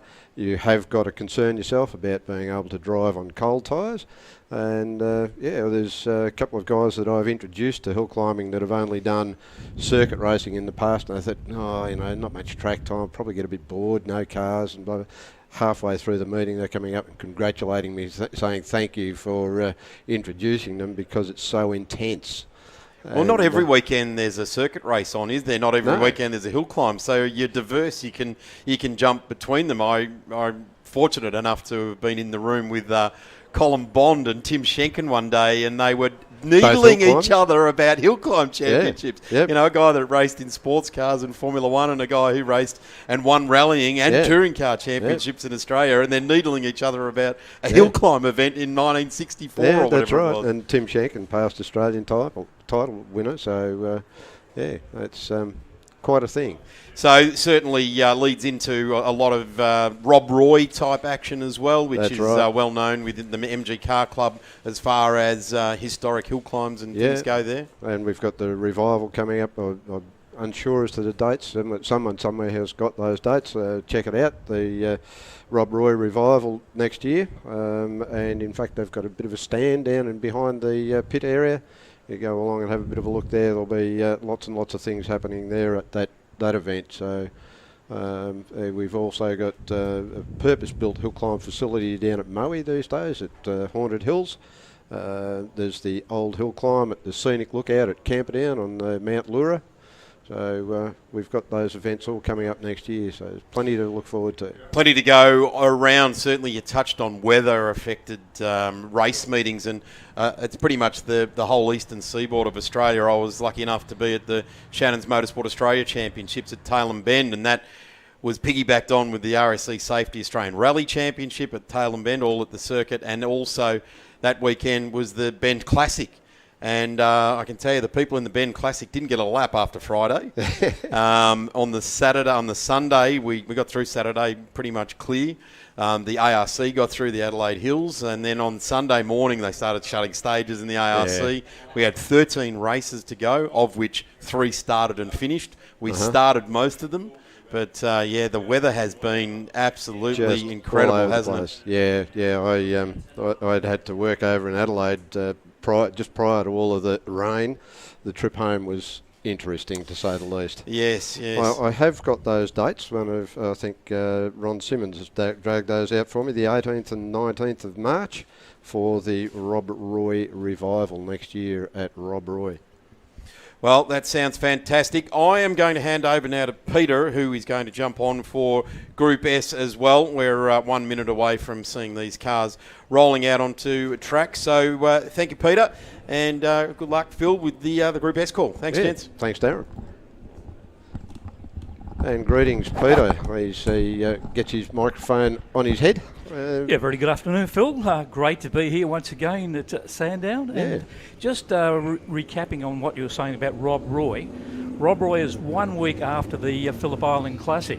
Oh, there so we go. As we know, there's some pretty important cars coming across from Europe to the Classic, and I've had a little birdie told me from the MG people down at this stand that there is going to be some extra internationals at Rob Roy. That will be something super special to take on board. So make sure that you get those dates down, the 18th and 19th of March next year, and trundle out to Rob Roy. So of course, you've got to go to Phillip Island the weekend before. Oh, absolutely. But yeah, so some international stars coming out, or cars coming out to Phillip Island, and some of those will be going to Rob Roy. Absolutely. And speaking of cars coming out, we have the Group S coming out onto track at the moment. So we have an interesting little lineup of cars there. You've got a bit of a process of the grid sheet there in front of you there. Yeah, well, it's a Corvette front row, so Corvettes are dominating. I do notice that Joe Collegia and his Corvette, he's dropped down the leaderboard, car 44. He's right down, so I don't know whether he's been penalised or what, but Joe is down in probably about midfield. He is, well back. So that is somewhat interesting. It's a little different to the grid sheet that we have in front of us, however. Yeah, we've got Corvettes on the front row, and then we've got Ross Jackson in car 72. Ross in the Di Tommaso Pantera, always a front-running car here, and also is Alec Webster in the first of the Porsches, the 2.7 Carrera. Yep. And car number 60, a bit of a fly in the ointment, Michael Byrne. Now, Michael's driving a Lotus Super 7. Car number 60. Keep an eye on Michael, because he'll be right up there pushing those Porsches and Corvettes to no end. You've got to love a clubman. You do. You've just got to love them. They punch well above their weight. Well, their weight isn't all that much usually, and that's probably one of the advantages that they have. Yeah, and also just coming through the S's now, you'll probably see car 79. That's Hugh Harrison in the Alpha GTV, the 2000. And that's a pretty quick little motor car too, so he's really up with some of those quicker Corvettes that are not quite on the front or second row of the grid. So a couple of cars to keep an eye on as the race progresses. Absolutely. So some beautiful triumphs, and there we go, the Corvette car 65. That's Ray Nakovich. Ray's on the front row of the grid, and I think number 2 will pull up alongside Ray. That's Joe DiBarlo. And Joe will be in another Corvette alongside, so that's going to be an interesting drag off the line. It will be, although Porsches are known to get off the line pretty well, and car 7, Webster, is in position 3. So that could make for an interesting start, although he's he's already set himself at the angle. Look at this. Yeah, we do see a gap there, Phil, on the third row. I think that's where Joe Collegia should have been. So I don't know what happened with Joe, why he's so far back the grid. Maybe a penalty, who knows? Yeah, not sure, but I noticed straight away that car 7, the Porsche, has set himself at an angle and looking to go down the inside of the Corvette off the start line, so this will be an interesting start to watch. That's his best chance, I think, absolutely. For Alex Webster in the Porsche Carrera, car number 7. Keep an eye on that one, folks. As our two front row, Narkovic and Di Bartolo on the front row, just waiting 5 seconds. We're ready for a race. Ready? We are ready and waiting. And we certainly are. So absolutely honking for this. So revs are raised, clutches are dropped, the Porsche makes the move. He certainly did, and are away racing. It looks like it could be deep, but they got out in front. We'll see what Ray Narkovic can do as they head down towards turn 1. The Porsche now, and look at Rossi Jackson up there. He's moving up into probably third. Third, I think, yeah. Absolutely, as car 65 will take it through. Yep. 55 is in there as well. That's David Barker in the soft top Corvette, and he's really motoring with Joe DiPiale as they go up to next corner. As we go back through the field, and we see a couple of the open cars there. Oh, a bit of touching and between the Alpha and the Sprite. That Sprite is, MG Midget, I think it is not a slow car either. Very small engine capacity, but again, punches well above its weight. Yeah, very quick on the twisty bits, but once they go on the very long back straight, that's when the big Corvettes will start to stretch their legs. And look at them stretching those legs up the back straight at the moment. We'll see 3 wide. Datsun 2000, Datsun 240Zs and Chevy Corvettes all mixing it up. Coming down round into Dandenong now. Alpha, Datsun, Chevy Corvette. Car 61 there getting round. Holding at bay, the Chevy Corvette. But it's Chev and Chev again. Then Di Tommaso out in the front. Followed up by the Porsche. Now the Porsche's sort of sitting back there, but what's he in 4th position at the moment as they just come down the main straight now. And we've still got the 3 big Corvettes out in front. Ross Jackson in the Di Tommaso back and 4th. That's 72, and Webster in the Porsche. Car 44 next is another one of the very powerful Chevys. That's Joe Collegia. Now we see Joe making a little bit of a move too in car 44, so keep an eye, folks, on the big Corvette of Joe Collegia in 44. Great stuff as they heading around the back there. That's Samuel Narkovic in car 20. 20 Narkovic, so there's 2 Narkovic's. Yeah. Family affair. It certainly is. And look at the 2 little cars behind him. They're just hounding, waiting for an opportunity to pounce. But the big Chevy's going to have the legs up that back straight. Absolutely. It's going to leave the Datsuns and the Sprite well behind. And the 924 Porsche too sort of starting to drop off as losing a little bit of contact with the front bunch. Car 79, Hugh Harrison in the Alpha. I thought you might have been up there a little bit closer, but I think he's very well at Winton, but the big power circuit of Sandown is just makes a bit of difference. The little 2-litre Alfa Romeo just wanting a little bit. Yeah, quick around the corners. Here goes Rossi Jackson now under a lot of pressure from Alex Webster in car 7. As they come down the main straight, that's where the interest is at this particular time. They're battling for 3rd and 4th as our race leader's just heading down in towards turn 1. So Ross just moves across in front of Webster's Porsche just to sort of cut him off as he sets himself up for Close turn 1. Line. It's very hard on the braking turn 1 because that's a quick. But look at the Porsche coming through the twisty bits up in towards turn 2. Dive. Ross Jackson makes that Di Tommaso, and looks like he got a bit of damage too. He has, makes it very certainly. wide. So Webster's alongside him now. So this is a great battle, and he might take the ascendancy as they come up into the back straight. So a good move from Alex Webster, and slots Rossi Jackson in car 72, the big Di Tommaso, back into 4th spot. Or actually 5th spot now for Ross Jackson as those two start to lose contact with the first 3 big Chevy Corvettes. Absolutely, that'll be an expensive dent on the side of the Di Tommaso. It would be. So the Chevy Corvette out in the lead, followed by a Chevy Corvette. Let's just say Chevy Corvette again. Big muscly cars.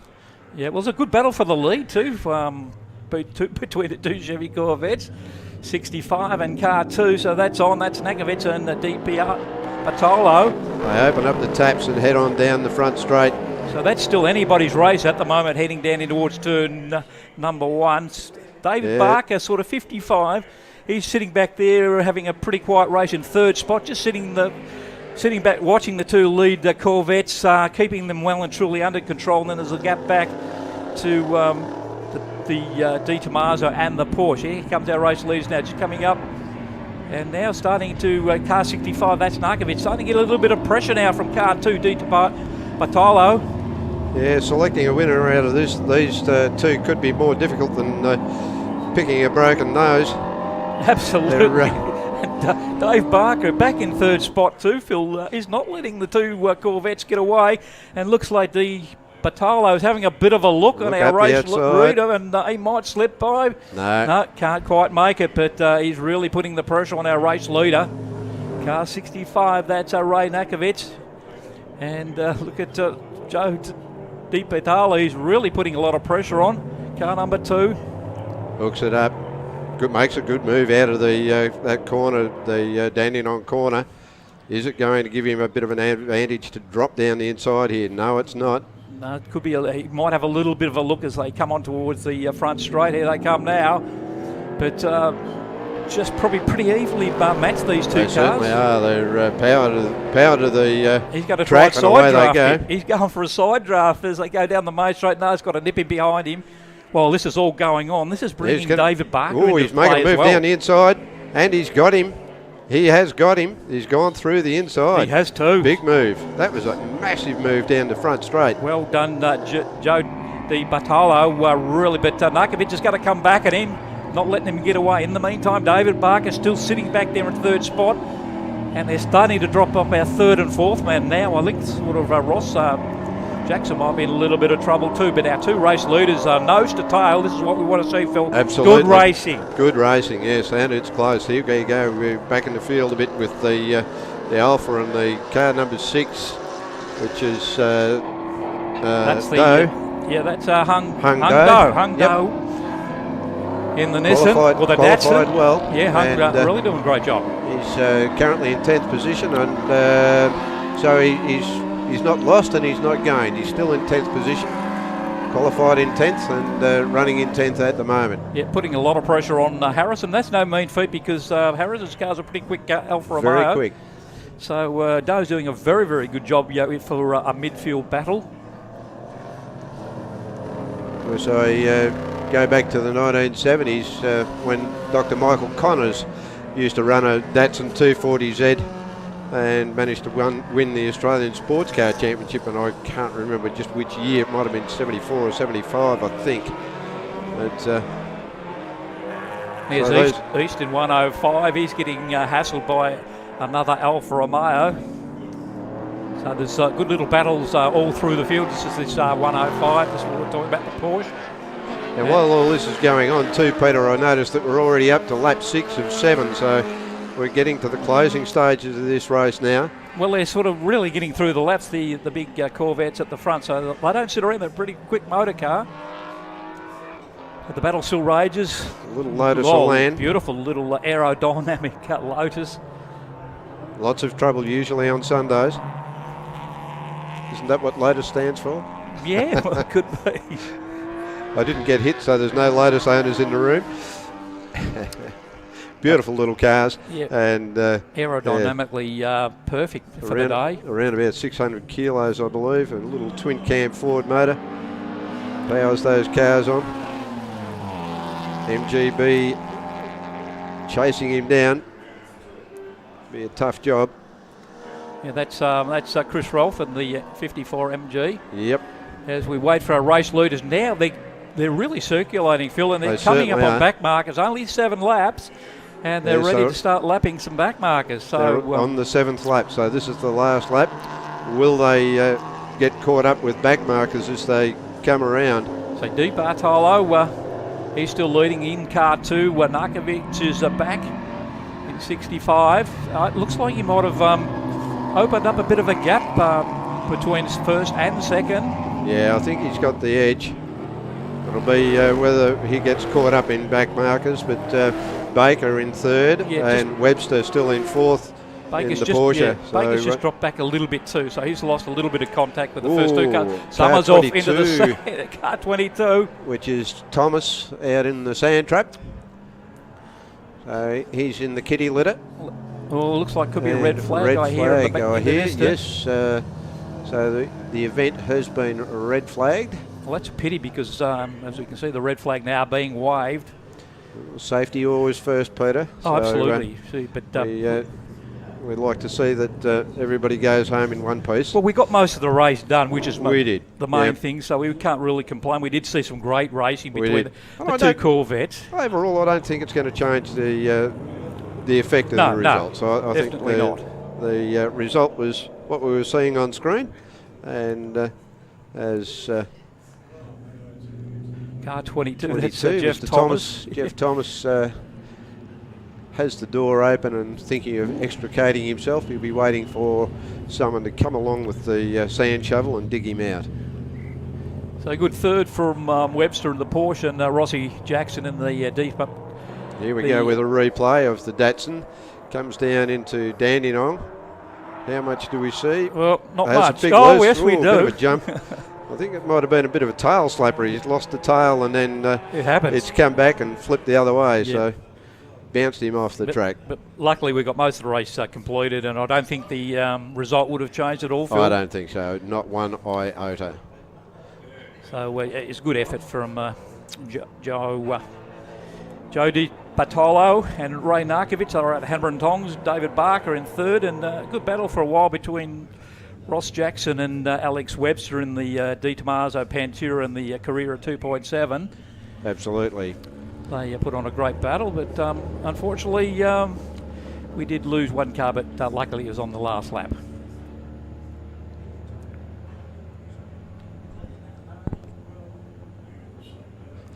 Okay, just heard in the background that the result of that race was wound back to lap 5. Lap 5? Oh, yeah, so that may change things a little. It could. That's unusual because maybe, I'm not quite sure when Joe Di Bartolo and Ray Narkovic actually went at it, changed position. I just hear in the background that we're about to go to a quick break. Thank you, Peter.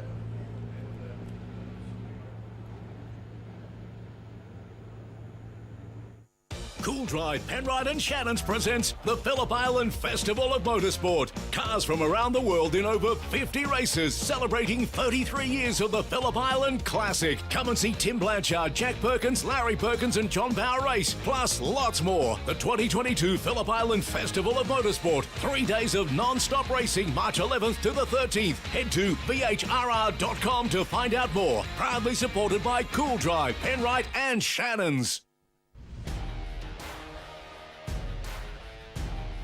Facebook isn't the only place that you can support Australian grassroots motorsport with Blendline TV. To see more real race cars, more live events, and more of the racing you love, subscribe to the Blendline TV YouTube channel, sign up to our mailing list, or bookmark and subscribe to our website at blendline.tv.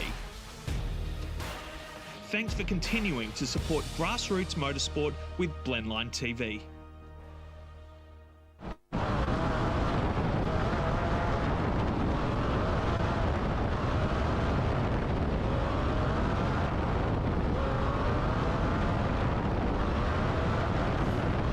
P, Q and R on track now, making their way around to the start-finish line. In fact, this may be a rolling start. We're on board a Formula Holden here and making our way around through turns 1 and 2.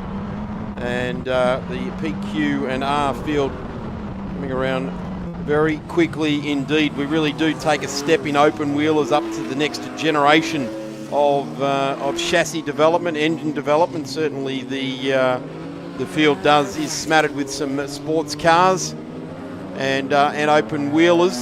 Darren Smith here with Bob Morrow making his way into the commentary position, and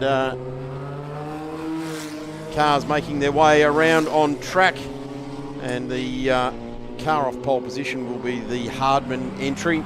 then Nolan, Grant Dulman, James Crozier, Rowan Carrick in the quite famous Rowan Carrick at Formula Holden, then Brennan, John Miles, Hughes, Cracknell, Russo and Tony Ross rounding out the field, and a really strong entry for these types of cars, Bob. They must be pretty difficult to keep these vehicles running right throughout so many different years and eras of the way these events go. You're right, and the car that's on pole, if you'll notice David Hardman's driving, it's actually called a Hardman JH1, and his father built that way back in 1981. It was a Formula 2 car actually, and he's got it back down to a Formula 1600cc, which is very, very quick. But also, after it was restored, or Rowan Carrick restored it and ran it for a few years, and it got stolen. And luckily they found it a couple of weeks later. It's like most things that get stolen, isn't it, Bob? They get it, they'd steal it, not know anything about what to do with it. Now what do? We got this shiny thing, how do we start it, how do we run it? Exactly. We can't run it anywhere, everyone knows what it is. Yep.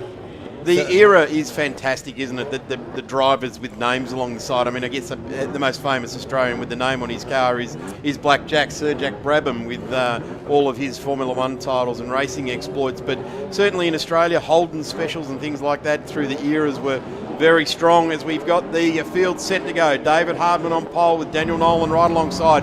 Grant Dulman in the Shrike off there in the number 2, and then James Crozier in the Lexan Toyota written on the side there. The 60 bogs down off the start there, doesn't get away well, but I tell you what Dulman does in this car that's carrying our camera. Gee, the straight here is bumpy at Sandown when you get low down in an open wheeler like this, but the 60 starts to range up and pull back that field. Daniel Nolan in the Nolan Chevy.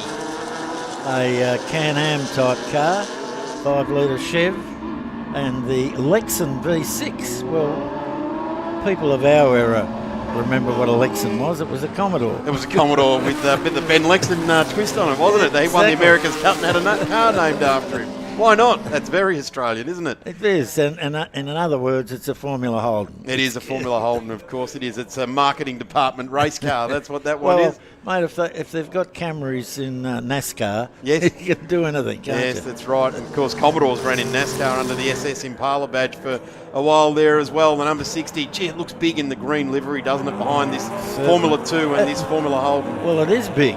Yes, it is. Massive set of tyres on the back, and the Can-Am cars really synonymous of a golden age of sports car racing. And I guess it's very similar. That was in the early days, some of the Can-Am cars were like the MS7 Elfin, were full-bodied. Well, they were previously Formula 5000, then they came out with full bodies on them. And what was interesting when they enclosed them, have a look at this. The Nolan takes P2 away. That's just a horsepower race right there.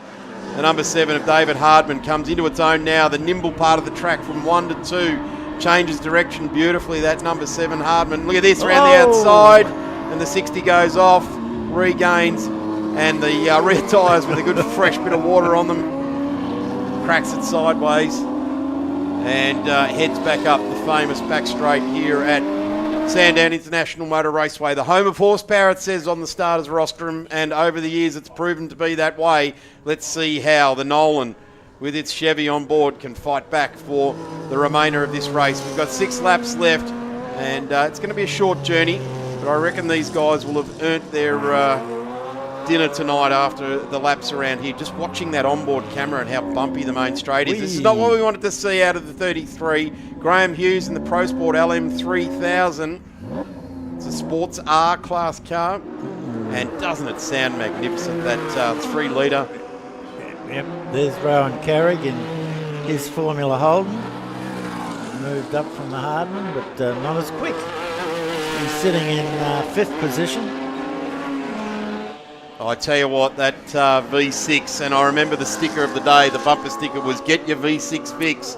That low down droning note. Yes. 25 of them down the straight. Fantastic era of open wheeler, supported by the manufacturer, that we no longer have here in Australia, but certainly created a lot of race drivers that have been through to the upper echelons of Australian motorsport came out of that category, as have many of our open wheeler feeder categories. Look at this at the start, and funnily enough, both these cars are Australian made. The Shrike was made up in Adelaide, and the Hardman here in Melbourne, and they're both taking away this race.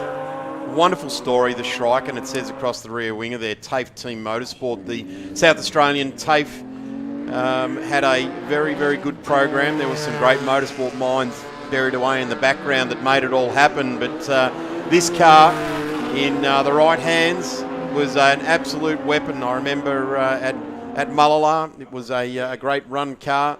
Phil Brannigan was just remembering a story of when the car driven with Mark Scaife, who had the purpose-built Spa, and the Shrike came and got the victory over that car, and Fred Gibson asked Mark Scaife a pretty serious question after that about the competition and where he thought he should be.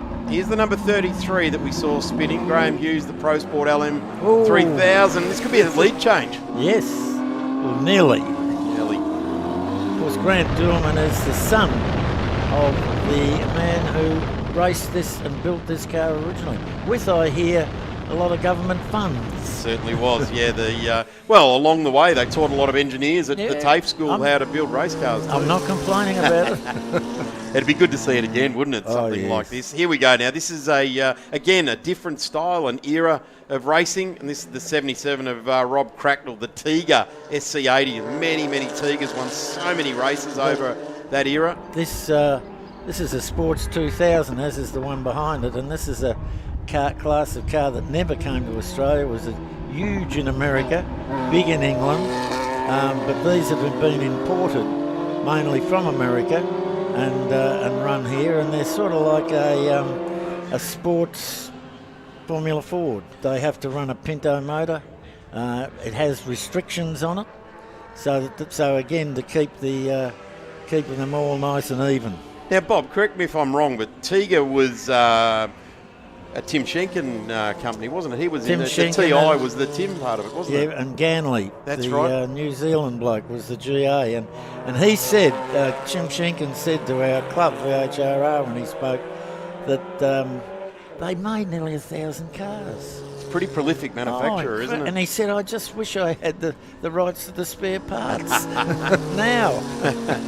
Well, there you go. So prolific builder, and I mean we've got famous builders, and when you think of open wheelers, I immediately think of Elfin as a domestic builder of open wheelers and sports cars. But there's been many over the years. Here we go, and it's always a bit dicey when they're lapping a slower car, particularly only after 4 laps. But that's not good. Rowan Carrick's getting a mechanical black flag. Ooh. I know Rowan works very hard to keep his Formula Holden neat and tidy, and that won't sit very well at all with Rowan. He's very fastidious with his preparation on that car. Well, I think he had a stack up at Winton recently, so he's recently repaired it. Runs a great, recognition page on Facebook as well, does Rowan, the Formula Holden Facebook page, and he's Hocking 901, another locally built Formula Holden as well. Yep. And he's had it for many, many years. Have a look at this. We're going for a bit of a challenge here. The Hardman, being driven by the Hardman, just in a straight line. The smaller capacity doesn't be able to keep up. But have a look at this. The number 7 ranges right up into the back of the number 2 of Grant Dillman, and this is David Hardman in the number 7. And he is the fastest lap, but only by 0.18 of a second, but he is faster. You only need to win the race by 0.18. That's the lead. That'll do, exactly. Coming up on the back of one of the Tigas that we were talking about, there's the speed difference. As you said, the Pinto engine, full-bodied sports car, they were all about getting that frontal area down, and you can see that's quite a angled front, that famous sports car wedge shape. I touched on the MS7, and I keep touching on the MS7, Bob, because it's one of my favourite race cars. Yeah. Well, you could buy it. One's up for sale. I'll give Stewie Costiera Senior a call in Western Australia, see if we can't get him to buy it back and run it in the blue livery like he did to win his Australian Sports Car Championship. Well, is Hardiman just biding his time, or is he absolutely flat out? I reckon he's flat out. I reckon he is, and this is the last lap. It is. The red car with the yellow car behind. This could be Michele Alboreto and Keke Rosberg in Formula One in the early 80s when we went over to Adelaide for the first of the World Championship rounds. But it's not. It's a Shrike and a Hardiman, two Australian-built cars in their livery of the day, as is required. And looking brilliant. The Shrike coming up to potentially take the win here. Hardiman in the Clive Mills Motors, number 7. That was his last-ditch effort charge at the Dunlop S's there. And across the line we go. Checkered flag. And the first race for Groups P, QR Racing and QR Sports Racing, number 1. He's very happy. Have a look at these guys. They're waving to each other and applauding each other there as well. And I got to say, Bob, down through the ages, that's what racing's all about, isn't it? Sometimes we get a little bit caught up with winning it and not sharing the joy, but really the joy is putting the helmet on and pulling on the boots and pulling down on those belts and having a good old time out on track. Well, like I often say, particularly say in Formula Ford where it's so close, the blokes dicing for 21st and 22nd are having a ball. They wouldn't even know who won the race. Often you hear the commentators say it's like the World Championship for 21st, isn't it? They're the first in the 20s. They're just not the first across the line. Yeah. Let's have a look at the results. It's Grant Dulman that brings it home in front of David Hardiman. And then Nolan brings the sports car home, the New South Wales driver Daniel Nolan in the number 60. Got it to the line in the end. The 1-2-1 of James Crozier. Next in line, then the 88 is David Brennan, and that rounds out our 5. Then we go to the 51 of Jonathan Miles doing double duties here this weekend. And the number 77 is Rob Cracknell, the Victorian. The 21 getting home there in Michael Russo. The 9 is Ross and Hughes. And unfortunately, Rowan Carrick not getting to the line in his Formula Holden. No. Well, that sees the end of our PQR, QR Sports and Racing cars. We've got plenty more racing still here to come at the 30th anniversary of the historic Sandown. And we're still on board here with our race winner. This is Grant Dulman, and he's very happy indeed, having a look, just flicked the belts off and coming to a halt here in pit lane, trying to find his garage. We got racing coming up next, 1961 to 1969, sports and racing, the M&O Sports and Racing and Invited Cars.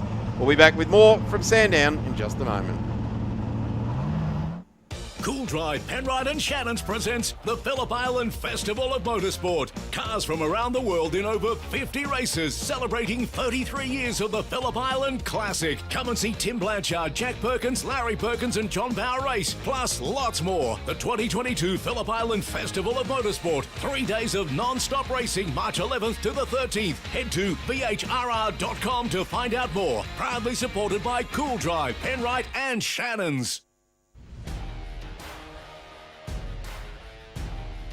Facebook isn't the only place that you can support Australian grassroots motorsport with Blendline TV. To see more real race cars, more live events, and more of the racing you love, subscribe to the Blendline TV YouTube channel, sign up to our mailing list, or bookmark and subscribe to our website at blendline.tv. Thanks for continuing to support grassroots motorsport with Blendline TV.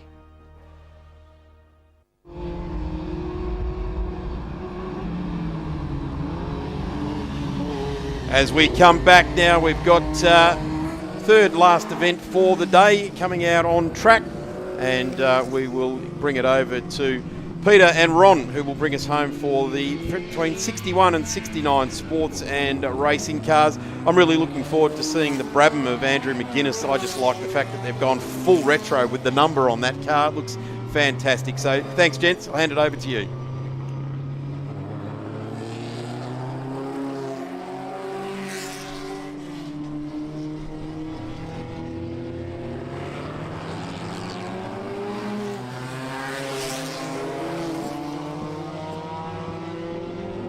Thank you, Darren. Welcome back, Ron. Yes, hi, Peter. Yes, good to be back. Yes, the Aviation Component Services bringing us this particular event, the group's M&O Sports and Racing. and a big collection of motor cars in this one. Everything from the 5.7 litre McLaren M1B of Laurie Bennett, right through to some of the 1600 type cars, even an 1100 Noel Bryan with a Renmarks BN1, only 1100 cc's, or Kim Sheehan, if you like, with a 1098cc car. So a big difference in some of the horsepower here, but some very nice genuine motor cars, the Brabhams, Chevrons, Elfins of course, and the McLaren and Renmax, so, and a few Lotus's cars. So a lot of very nice motor cars in this particular category, and they always put on a very good display. They certainly do, Ron, and very desirable motor cars as well. And we see on pole, we see the boy from South Australia, Sean Whelan, so it's great to see Sean making the trip across to Victoria in car 32, and alongside Sean is Andrew Robson in car 63. So we usually see Robson up the front. Of course, Andrew, the son of our Vice President, Noel Robson. And Noel, of course, was a competitor here himself many years ago. So he's interested to see how Andrew goes. They normally run their 5,000. They haven't got it here today, but they've decided to go for the Brabham DT30. Not much in the times too, Ron. The first three cars on the grid. So Laurie Bennett there. Laurie sitting back on the second row, and gap against Laurie. Laurie in the McLaren, car 65. Okay, red light is on. And they're racing now as they get away. The Brabhams up the front, get away very smartly. Laurie Bennett trying to pick up a bit of move there. I think it might have been Robson's Mr. Gear, I'd say. Yes, he's because the rest of them picked him up pretty quickly as they come up there. And Laurie Bennett slides in there for second place behind Whelan. Then it could be McGuinness, I think, in 94, is it? Or is he 63? So 63 is Robson. So he made a bit of a mess at the start, but still we've got the leaders now coming up through turn 4 to go up on the back straight.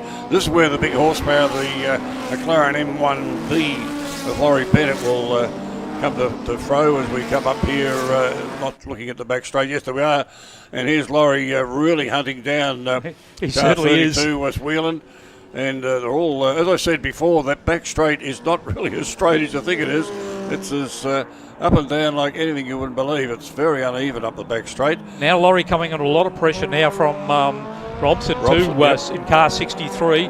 We did see Laurie pull away, but come to the twisty bits, and car 63 is right onto the back bumper bar of Laurie Bennett. Because the Brabham having superior brakes and handling, of course, over the big McLaren. But wait till we get down onto the straight here. We'll just see how Laurie says, I'll see you later, as they go off down towards what we used to call Shell Corner.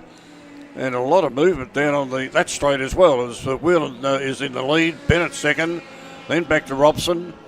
That might be Faulkner coming through there in fourth place in 94. And car number 1, of course, is Grogan, Wilson, Strass, and we seem to have dropped off McGuinness at all. He's not come through. Not quite sure why. Maybe we missed that at the start. But never mind, as they come up through into turn 4, and the number 11 car going through, that's Peter Strauss. Peter Strauss has also been around motorsport for a long time. For some time, and it's a lovely little Brabham BT11, that one. A lovely little car. So race leaders now starting to pull away from the rest of the field as we go back through some of the midfield range. Car 12 just coming into view now. That's Wilson. Car 11 is Peter Strauss, as Ron just mentioned, so they've just come through the twisty bits now. Very nicely sitting on the road, these particular cars. That's beautiful car, car 11 of Peter Strauss. All of Peter's cars have been very nice over the years. He has some good collection of Brabham motor cars. Groger just leads this little bunch through, bring them onto the front straight away. That's car 1, Groger. And that's a good battle between Strauss and Bryan Williams for midfield honours. And Robson with the quickest lap at the moment, with a 1:16.15, against Wheeler with a 1:17.6. So Robson certainly got the pedal to the metal, as they say, as he'd be up onto the back straight by now, I should imagine. we'll wait till see them come into view on the screen. Good battle too for the minor places we just called. That's that car, that's Wilson, Strauss, Bryan, Williams. Yes. Nose to tail, so they're having their own private battle, but they're for like 6th, 7th, 8th, 9th for the minor places. Car 32 comes into view. That's Whelan. 63 following Robson. And where's Laurie Bennett? Yeah, Laurie's just behind, he's a few car lengths back. So he's sort of dropped off the pace a little bit. Yes, as I said before, the Brabhams, of course, is such a more nimble sort of a car, a pure racing car, whereas the McLaren was built, well, as a sports car, believe it or not. Absolutely, yeah. And it certainly will be missing out. It's got great big fat tyres on the thing. Just very quick on a straight line, though, as you can see him catching up on the straight line. Yeah, he certainly does. And we see car 63 having a bit of a weave, a look around. That's Robson on Whelan. They're the two race leaders. Back in third is Laurie Bennett in the big McLaren. Still in contact. Made up a lot of ground on the front straight, did Laurie. As our two race leaders, nose to tail 32. That's Whelan, Robson in car 63. Oh, we've lost someone, car number 8 down. That's Sean. So I'm not quite sure whether he's just pulled off the circuit, but I don't think... No, he's actually moved into the old race. He's taken a left-hand turn on the old track. It, yeah. So hopefully that'll be no drama. He's well and truly out of the way. As our race leaders just stream past now, that's Whelan in 32, Robson in 63, and Laurie Bennett in 65, the big McLaren. That's the top three, and they've opened up quite a nice little buffer on the rest of the field, which is Faulkner, Groger, Strauss, Wilson and company. Race leaders just coming up now. 32 is Whelan. Still bidding badgered and having a bit of a look to is Robson, but can't make too much stick. Right into his slipstream. They go across the start-finish line. So this could go right down to the wire, folks, as they has a look down, as Robson has a look at the inside going in towards turn one. Side by side, will it end in tears? Can Robson make it stick? Can Whelan hold out? Robson in car 63 is going to make it stick. New race leader as they head out of turn one. But now coming back is Whelan, so it's a great side-by-side battle through the twisty bits. And that'll be good for Laurie Bennett, because they'll be sort of having a race amongst themselves. Oh, absolutely. And Laurie might just be able to catch up, getting a bit slow in both cars. Whelan and Robson really into the action now. They came out on the back straight, having a couple of bites of the cherry. Now we've got double yellow flags, so no passing here, unfortunately, as the two lead cars will come up close to he's got to wait for a green flag before he can actually go past, and that will be right down here on Dandy Road corner, I should imagine. So now there's the green flag just at the entry into the Dandy Road corner. As they go through there, it's Whelan and Robson and Bennett and Paul Faulkner quite a fair way back, unfortunately, and he's not making much of a race of it in car number 94. No, I thought Paul would be a lot further up the grid than what he is at the moment, but at the moment it's still Whelan and Robson. Hammer and tongs, nose to tail, onto the main straightaway. They come across the start-finish line.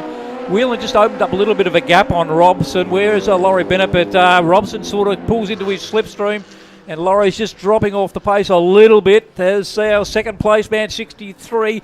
That Robson has a look around the outside, not the way to go down there, but very skating under brakes then. Lost about two or three car lengths on race leader Whelan.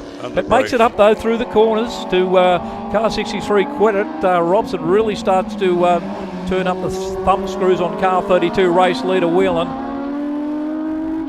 So Robson still with the quickest lap at a 1:15.9 as against a 1:16.2 for Whelan. So here's the next little group of cars coming through. Yeah, that's Wilson and Bryan having a great little battle side by side, coming down the main straight across the start-finish line. So they're in their own little battle, which is good, as they head down in towards turn one, ahead of car number 11. That's Strauss. That's Peter Strauss.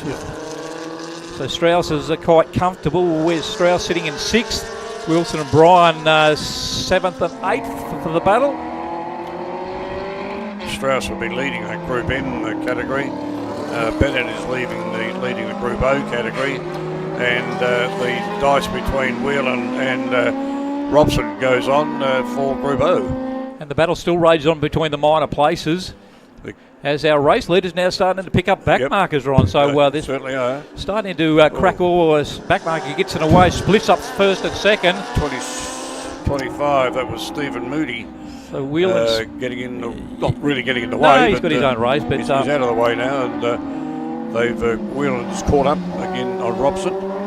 probably Whelan wasn't really too much disadvantaged by that little bit of a move. He's right onto the back of Robson once again as they're coming up the back straight now. So this is going to be interesting to see whether Whelan can pull out a bit of a slipstream on Robson as they head down in towards Dandenong Road corner. He's going to have a bit of a look before they get to the twisty bits now, but can't quite make it stick.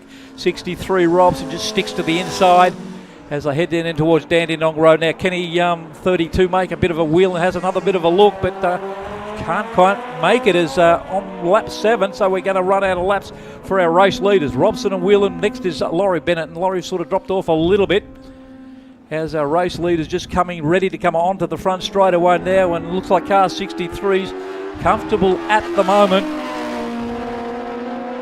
And the checkered flag is out. It was a good win from Robson over Whelan.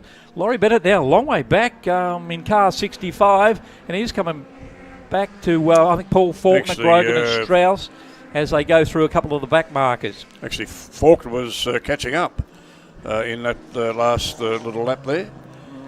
Anyway, good race there for that. In fact, talking about Paul Faulkner, of course, Aviation Component Services is his business down there in the Moorabbin Airport complex down there. It's a beautiful workshop if you ever want to go and see how aeroplane propellers are put together and everything. Is just a beautiful place. Very, very clinical. But anyway, that's that particular race, as I said, brought to us by Aviation Component Services. And thanks to them for coming on board as a sponsor for that group, MNO Sports Racing. And the next one will be the JK&L Formula V and some invited cars. As Wilson goes across the line in car 3, he's having a great battle with Brian for the minor places.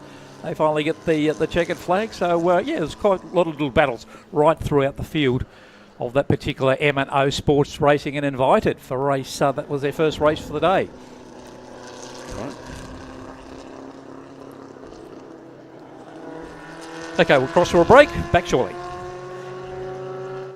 Cool Drive, Penrite and Shannons presents the Phillip Island Festival of Motorsport. Cars from around the world in over 50 races, celebrating 33 years of the Phillip Island Classic. Come and see Tim Blanchard, Jack Perkins, Larry Perkins and John Bauer race, plus lots more. The 2022 Phillip Island Festival of Motorsport. 3 days of non-stop racing, March 11th to the 13th. Head to VHRR.com to find out more. Proudly supported by Cool Drive, Penrite and Shannons.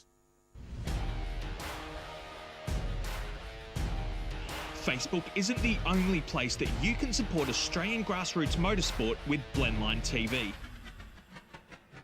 To see more real race cars, more live events, and more of the racing you love, subscribe to the Blendline TV YouTube channel, sign up to our mailing list, or bookmark and subscribe to our website at blendline.tv. Thanks for continuing to support grassroots motorsport with Blendline TV.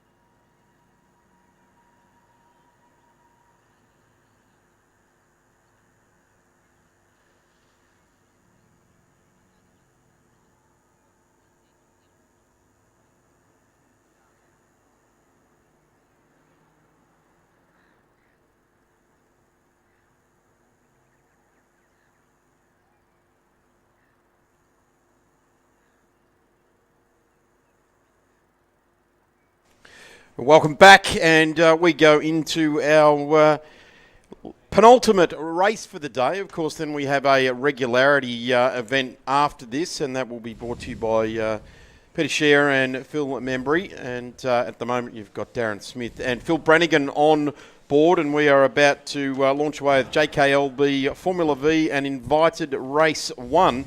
When you look at a list of the alphabet at the top of a grid sheet like that, Phil Brannigan, it sort of starts to get a bit of a feel of a butcher's picnic to it, doesn't it? I want to buy a vowel. Can I buy a vowel? Yes, you can. $50? Yes, you certainly can. Good. And letters and numbers, great show. Letters and numbers. I don't mind a bit of letters and numbers. Letters and numbers is good entertainment. But it's always good to see the JKL and LBs and Formula Vs, because there's been so many people come through the ranks of those cars over the years. and it's great. It's a lifelong interest. Well, I guess when you think Formula V's, I guess the poster boy from the 60s is Larry Perkins. He always gets trotted out by the Formula V fraternity. Wait a second, I've got to process this in my brain. Larry Perkins, poster boy. Okay, yeah, let's go with that. Well, he was a young man in the 60s. It was before he bailed up Bernie Eccleston on the side of the road in England and asked him for a drive of a Formula One car. Possibly. I was thinking of Emerson Fittipaldi. He was also a Formula V graduate. I was also thinking of Danny Sullivan, the Kentucky kid, spin and win in the Indianapolis 500. All these people found their way into the sport through Formula V. An accessible category even today, Daz, because if you're on a wage, you can possibly afford to race in it. The interesting thing in the USA, back when I was lucky enough to go to the Indy 500 in 1985, the only year it didn't run until the following week due to rain. We fronted up on the Sunday for the race. We fronted up on Memorial Day Monday, and then we were in Texas when it ran the week later. So we were at Texas Motor Speedway. No, that didn't exist back then. No. But certainly the Formula V's at Indianapolis that year were called Super V's, and they were exactly the same as what we had here, but they had slick tyres on them, so they were super. They were super. They were more superer. Now let's not focus too much on Formula V's. No, because this field is full of many different things, and we Flavio Purcell and Nicholas McDonald on the front row of the grid. In fact, I got that around the wrong way. Nicholas McDonald is on pole position, and we'll just get our entry lists here. And car number 22, Nicholas McDonald, is not on my entry list. No, you've got MO and Sports there, Sunshine. I've got the wrong one. Let's be professional and find the right page. Bear with us, ladies and gentlemen. We are work experienced commentators doing our best. But looks like Nick McDonald is on pole position in car number 22 alongside Flavio Puccinelli. So the 22 is a Repco Holden monopolo. So that's leading the way around. So very, very traditional type formula cars. Flavio Purcell in the number 17 is a Cooper T53, which Phil Hughes from Hughes Supercar Services down not too far from here in Braeside has been doing the work on that Cooper for some time, and he's very, very proudly been spannering that and really enjoying what Flavio is doing, and rightfully so. Front row of the grid, Dave Reed in the number 50 is the next one on the grid there, a faux pas. I'm not sure whether that's a joke or not. Hang on a second. Is that the car, or have you just said the wrong thing? That's what it says right here on in front of me. That is a flat-out trap for commentators. That is someone. What are we going to call this car? It's a faux pas. It's a faux pas. It is. Absolutely. We've made a few today. Yeah. And followed by a bad pun. Are we going to have a bad pun? Graham Raper in the number 16 is next there in the George Reed Ford Special. Now, this is a rapid piece of kit and has been used just recently for great results at the last time we saw this car out. Really fun to watch Graham go about the George Reed Ford Special, and love watching it race. Connor Ryan is the next in the number 77 on track out there. Then we go to Declan Fu in the number 27 as well. That's a Lola Mark 1. He's doing double duty this weekend, Declan Fu, absolutely. He's also driving in the Formula Fords. Yeah. So twice the fun. There's the number 16. I was just referring to the Graham Raper car in the Ford, the George Reed Ford Special. So fast. It's one of those cars that just sits there and wheel spins and then gets underway. The 92 starting to make its way down into position. That's Jeff Wright in the number 92, and that car always looks magnificent. The MG Ria Special. And that takes up its position. We go one row back from Jeff Wright, and that's Malcolm Reed in the number 51. That's a Prad Mark III Holden. Many, many Holden specials in the history of Australian motorsport, and particularly these sort of classes. We go back to Peter Shaw, Harley Sprague, then we go back to Dick O'Keefe, Alan Mead, and then we have a look at the Formula Vs. Josh Lowing, Dean McGlower, Donald Grieveson, Bill Sala, Ross McLaughlin, Harrison Sala, Steve Langham, Brendan Sala. So if you're a Sala, you're in a Formula V this weekend. Michael Olsen. And the difference is with the JKLB Formula cars and sports cars, they get a 30-second gap between them as it's a staggered start, and then the Vs get away as well. There's the George Reed Ford Special. Have a look at that. It's going to run along the wall on the extreme driver's right, and I would suggest is currently in second place with our current, that was second row car, the number 50 of David Reed. Comes into turn 1. The 22 under brakes gets away there. Gee, that'd be interesting. A Ford that's not so great under brakes into turn 1. Yeah, by is that Nicholas McDonald, who started on pole position. So we've got a great juxtaposition here of a bit of a snapshot of 1950s motor racing technology as the V's get away. Of course, 1200cc V's from back in the day, flat 4 Volkswagen engines. So what we see is some front engine sports cars there coming through turn number 4 and a battle at the front. And this is a bit of a look back on the days of Jack Brabham between a rear engine Cooper, a nice low line car using the chassis dynamics to get around those corners quickly, and a couple of front engine beasts chasing after it and going very quickly into those into the corners once they get off the straights. But and then further back we see Josh Lowing leading away the Formula V pack from car number 37, Don Grieverson, from all the way over there in Adelaide in the Alpha.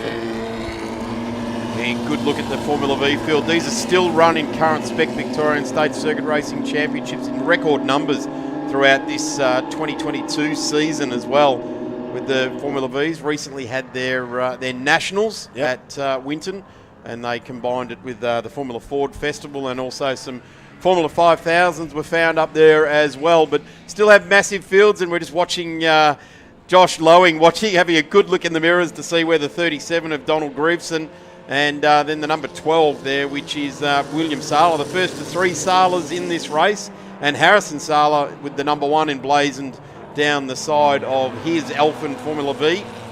And I drove an Elfin Formula V a few times, Phil, and the way the wheels bounce around in just off your peripheral vision was very, very distracting. I bet. Back to the battle for the lead, back at the front of the other category, and it's Dave Reed, who's only just got a gap of less than half a second over Nick McDonald, and those two have really scooted away from their pursuers. So once again, we see the low-line Cooper just managing to hold off the fast in a straight line car number 22, and here comes the Holden Special around the outside and takes the lead fairly easily. Sorry, was that John Rundle in the Oscar? We've actually got 2 22s listed on our sheet here. So it's Nick McDonald. No, it is Nick McDonald. You're right. Yeah, it is Nick McDonald, definitely. Sorry about that, folks. Just watching off the back of shot there, the George Reed Ford Special of Graham Raper got his hands full now, and that is going to be Connor Ryan in his entry there as well. So the 77 pushing very, very hard. And look at the work going on behind the wheel of the 16. Graham Raper just soaring away at the wheel. And yes, modern technology is absolutely fantastic, and thank goodness we have most of it on the roads all the time. But you don't get to see the drivers quite working the way they do, and some of these sit up in big specials. And just watch the work that Raper's going to be putting into this car as they go through turn 1. And further back, there's a great battle going on for 5th place between Ryan and Puccinelli. And that's Puccinelli and Fu. And right there in the 92, very elegant car. Aren't they? Yeah, they are beautiful looking racing cars. And the Zefska Oscar there of Russell Budge, that's the number 47 there. That looks beautiful as well. And I'm going to say that was probably took its styling cues from an Aston Martin of the same era. And then in behind there is the 97. Here's the battle for Formula V honours, and it's still Lowing just ahead of Sala, the 2 NG Elfin style cars that changed the way people built Formula Vs, and you can see some of the older style of cars coming up behind it, and a bit of a clue to how these cars were put together, because Mel Mark Elfin is there, built by 2 brothers, Mel and Mark, and of course the Daverick is in that battle as well, built by Dave and Eric all those years ago. Fantastic to see. Just touching on that George Reed Ford Special, I'm wondering if that's the flathead Ford V8 like Bob Dogood used to run in his Ford Special back in the day. Beautifully presented yellow Ford Special, and I would hazard a guess that I'm going to have to go down and have a look at this number 16, because I've seen a bit of footage on it on YouTube and things like that, and I've really enjoyed watching how Graham Raper really does give it a really good push along. A number 169. Now, how many Clubman How many times have we sat here over the years and watched the field of Formula Vs come onto the back straight here at Sandown? And fan out. And fan out, and you'd be going, right, the guy who was in 5th is going to win this race because he's going to have the tow of 4 cars. And we're 3 wide as they go through the top circuit and all the way down to Dandenong Corner.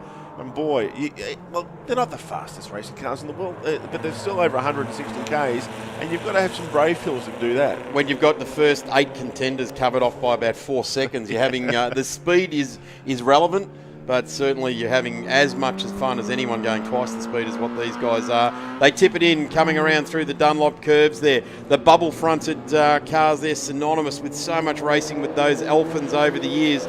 And Phil, as you said, the changing idea and the changing of aerodynamics, where the front of the Formula Vs started to become more of that pointed style, and this happened in the late 70s. This sort of style of pointed nose, and it's still with us today with the Jaces and the other cars that we see running in outright competition in the 1600s, because they've moved away from the 1200cc power plants. They've gone to the newer ones, and I guess that would probably have something to do with supply of product. Have a look at this, 3 wide into turn 2. Do they come out 3 wide? No, they line astern with each other, and it's McLaughlin taking the lead. You're right, from Don Greverson, who's been around Formula V racing for a long time, and of course South Australia making such a massive contribution to Formula V racing and other forms of racing across Australia and across the world through the good offices of Elfin racing cars. So many variants of Elfins, from Formula V to Formula Ford, Formula 2, 5000s, all the way up to big sports cars. Got to thank Concept Racing for their support of this racing here this weekend, as our leaders in the JK and L start to come through on the Formula Vs, and they're just trying to separate themselves nicely. No one wants to be bending up their historic Formula V or historic Holden Special or Ford Special, whatever it might be. Let me go back onto that previous sentence. Concept Race Gear, race car, rally, karting products, order online. And we will just go back to the action, the change for position. And this is just inside the top 10, the 47 down the inside of the 19. Dick O'Keefe there having a great battle with Russell Budge as the two extremely stylish sports cars duke it out. And of course, what have we got there? We've got some historic plates on the back of that car, so all going well. We'll just throw the spares into the passenger seat and drive home. So classic Lotus lines here. It's been tuned up, obviously, in its history by Photon, the Lotus 11 replica. And coming together there, the 9 and the 84. Dean McLaughlin gets all tangled up with Josh Lowing. They've got to gather it all back up, because those two came off the front row in the start of the V race. So we just get past on. Ooh, that might be a Noda Clubman, not too sure. 162. It's an Elfin Clubman, apparently. Right. Alan Mead and the Elfin on the hugging the inside on the Formula V battle comes up the back straight once again, and it's still Greverson who's managed to sneak ahead in the lead, but let's not put all our eggs in the basket that he's going to be leading by the time they get to Dandy Road, though there is going to be a lap car on the way. Here is the George Reed Special being driven by Graham Raper, tips it in, big, 13 or 14 inch diameter steering wheel in the number 16 there. It's a bit of work going on. It is certainly, and the car is fast in a straight line. You had to take the brave pills when you were driving those cars back in the day, because they featured in so many different events, up to and including the Australian Grand Prix, which went to places like Bathurst post-war. Here's our race leader. It's still Nick McDonald, who's still got a handy lead over the Cooper of Reed, David Reed there, all the way down from New South Wales. Last lap board is being showed to the field as we pick up on our race leader, and this is the McDonald car. Nicholas McDonald started on pole, making his way very, very nicely. Hasn't put a foot wrong here. Deliberate driving, classic lines, coming into the corner, do all the braking in a straight line, turn at the single apex. And I do like the way that he keeps off the ripple strips, drives it out to the yellow line and just points it back up the straight. And isn't it nice to see an authentic late 1950s GoPro on his roll bar? Well, isn't there some great footage of those early IMAX cameras of cameramen strapped to the front of race cars and things?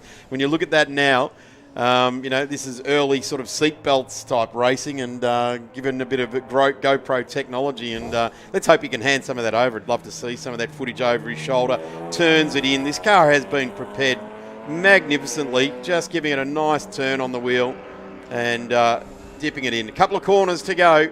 And what famous names? Repco, Holden, Monoposto, an Australian special, Repco technology on a Holden straight six engine. And here he comes sliding out of the last corner and making every post a winner. McDonald on his way to a fairly comfortable victory in the end over 7 laps in the Group J, K, L, B and Formula V and invited vehicles, and a fantastic drive from him. Reed second. Oh, here we go. This is the race for V's. This is going to be a fantastic battle between Lowing in the lead, and right behind him is the 99 of one of the McLaughlins, and there's going to be a tight dash to the line here. That's the 9 and the 99. They get there. Oh, and up the outside is one of the sports cars. 1, 2, 3, 4 across the line. Lowing, McLaughlin. Greaveson snuck in there in one of the sports cars. Then it will be the 84 that got through of Dean McLaughlin. So Lowing, McLaughlin, the R variety, which is Ross, and then the D variety in the 84, which is Dean, and that is our 1, 2, 3 in Formula V, and then William Sala, and we're just seeing some of the other cars coming in. And the external gear change. How good is that to see on Edward Mitchell's TS Monoposto special? Fantastic. Having a ball.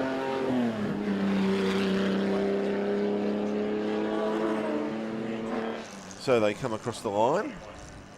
And just being informed that the 1, 2 and 3, all members of the Victorian Historic Racing Register, very fitting that in this, I guess, 2-category race that 3 of the VHRR members get themselves onto the podium.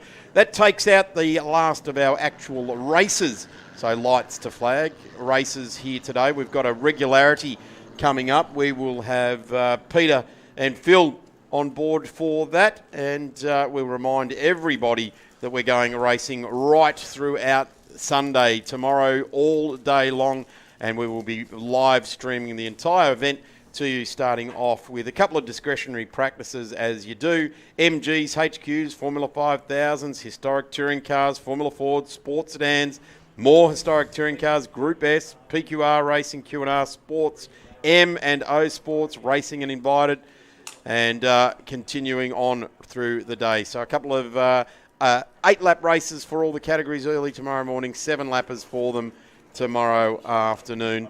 And we get plenty of racing, but we will be coming up in just a few moments with Regularity. We'll be back with live action here at Sandown International Motor Raceway in just a moment. Back soon. Cool Drive, Penrite and Shannons presents the Phillip Island Festival of Motorsport. Cars from around the world in over 50 races, celebrating 33 years of the Phillip Island Classic. Come and see Tim Blanchard, Jack Perkins, Larry Perkins and John Bauer race, plus lots more. The 2022 Phillip Island Festival of Motorsport. 3 days of non-stop racing, March 11th to the 13th. Head to VHRR.com to find out more. Proudly supported by Cool Drive, Penrite and Shannons. Facebook isn't the only place that you can support Australian grassroots motorsport with Blendline TV. To see more real race cars, more live events, and more of the racing you love, subscribe to the Blendline TV YouTube channel, sign up to our mailing list, or bookmark and subscribe to our website at blendline.tv. Thanks for continuing to support grassroots motorsport with Blendline TV.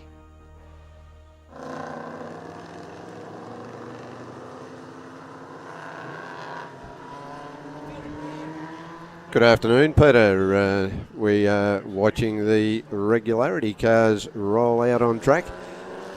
Breakfast brand races, some people refer to it. It's a very good way to get into motor racing though, Phil. It is. We will explain to folks just a little bit what Regularity is all about if you don't already know. Well, the first thing that's of note is the licence requirement. So you don't need a speed licence. You haven't got to have the full on licence that you would use for circuit racing. You need a limited speed licence. So that's a bit of a help in getting started. Absolutely. And there's to be no dive bombing down the inside into the corners, no late braking manoeuvres to get past someone else on the track, because it's not about passing. It's consistency, really, Phil, because what it is really, you nominated time, what you think you can actually do a lap of Sandown, put that time, lock that time in, and then you've got to stay as close as that particular time as possible. And the person that can do that is the winner. Absolutely. It's pretty simple. If you go underneath that time, then you get penalised a little bit harder than what you do if you're slower than the time. So the idea is to be on the time or just a little bit slower. Rob Nethercutt there in his Elfin coming around. Beautiful little car, and of course a clubman. So what else? You can't go past a clubman. Absolutely. Rob's been around for a while. Looks like Gary Ball here in car 64. Yeah. We see Gary out there in the Daytona. So it's all different sorts of cars, all nominated a particular time that they, within their capabilities and their car's capabilities, will do, and they'll try and stick to that time. Absolutely, and the idea is to stick to that time, as you say. But you don't need to have a particular type of car. You can run anything in a regularity, from a Formula V to a Daytona to there's the Group A, the Morley Ford, Group A, the Group big, C, yeah. Looks like a Group N out there as well, the Mustang. I must admit, if I was out there on an open wheeler, that would be huge. Well, that would be daunting. Just sort of sitting with your backside on pretty much on the tarmac, and these big giants go by you. So, absolutely. But as you say, it's all about the nominated time. So we've got what have we got in this? We've got a nominated time of, an event time of 15 minutes. So they get to run around and try and attain their regular time. That man we're just talking about, the Daytona 64A. Why 64A, I should say. Why is the R alongside the number? Replica, I believe. I believe you were right.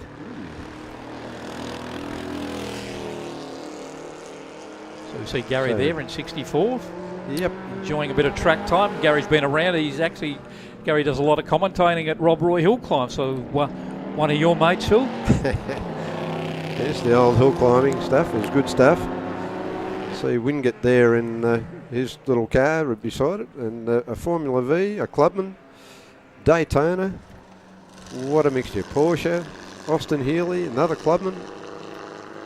And we should have some times coming up pretty quickly, so we can actually give you who's coming first, who's coming second, with the times, the nominated times in this regularity. Of course, it can all change in the blink of an eye once all of the cars are across the finish line. So it's very difficult to give any idea as to who's in the lead. We can show who's given. Oh, how about Lebrano in car 111, nominated a looks like, if I'm reading that correctly, Peter, a 150.9, and they've gone.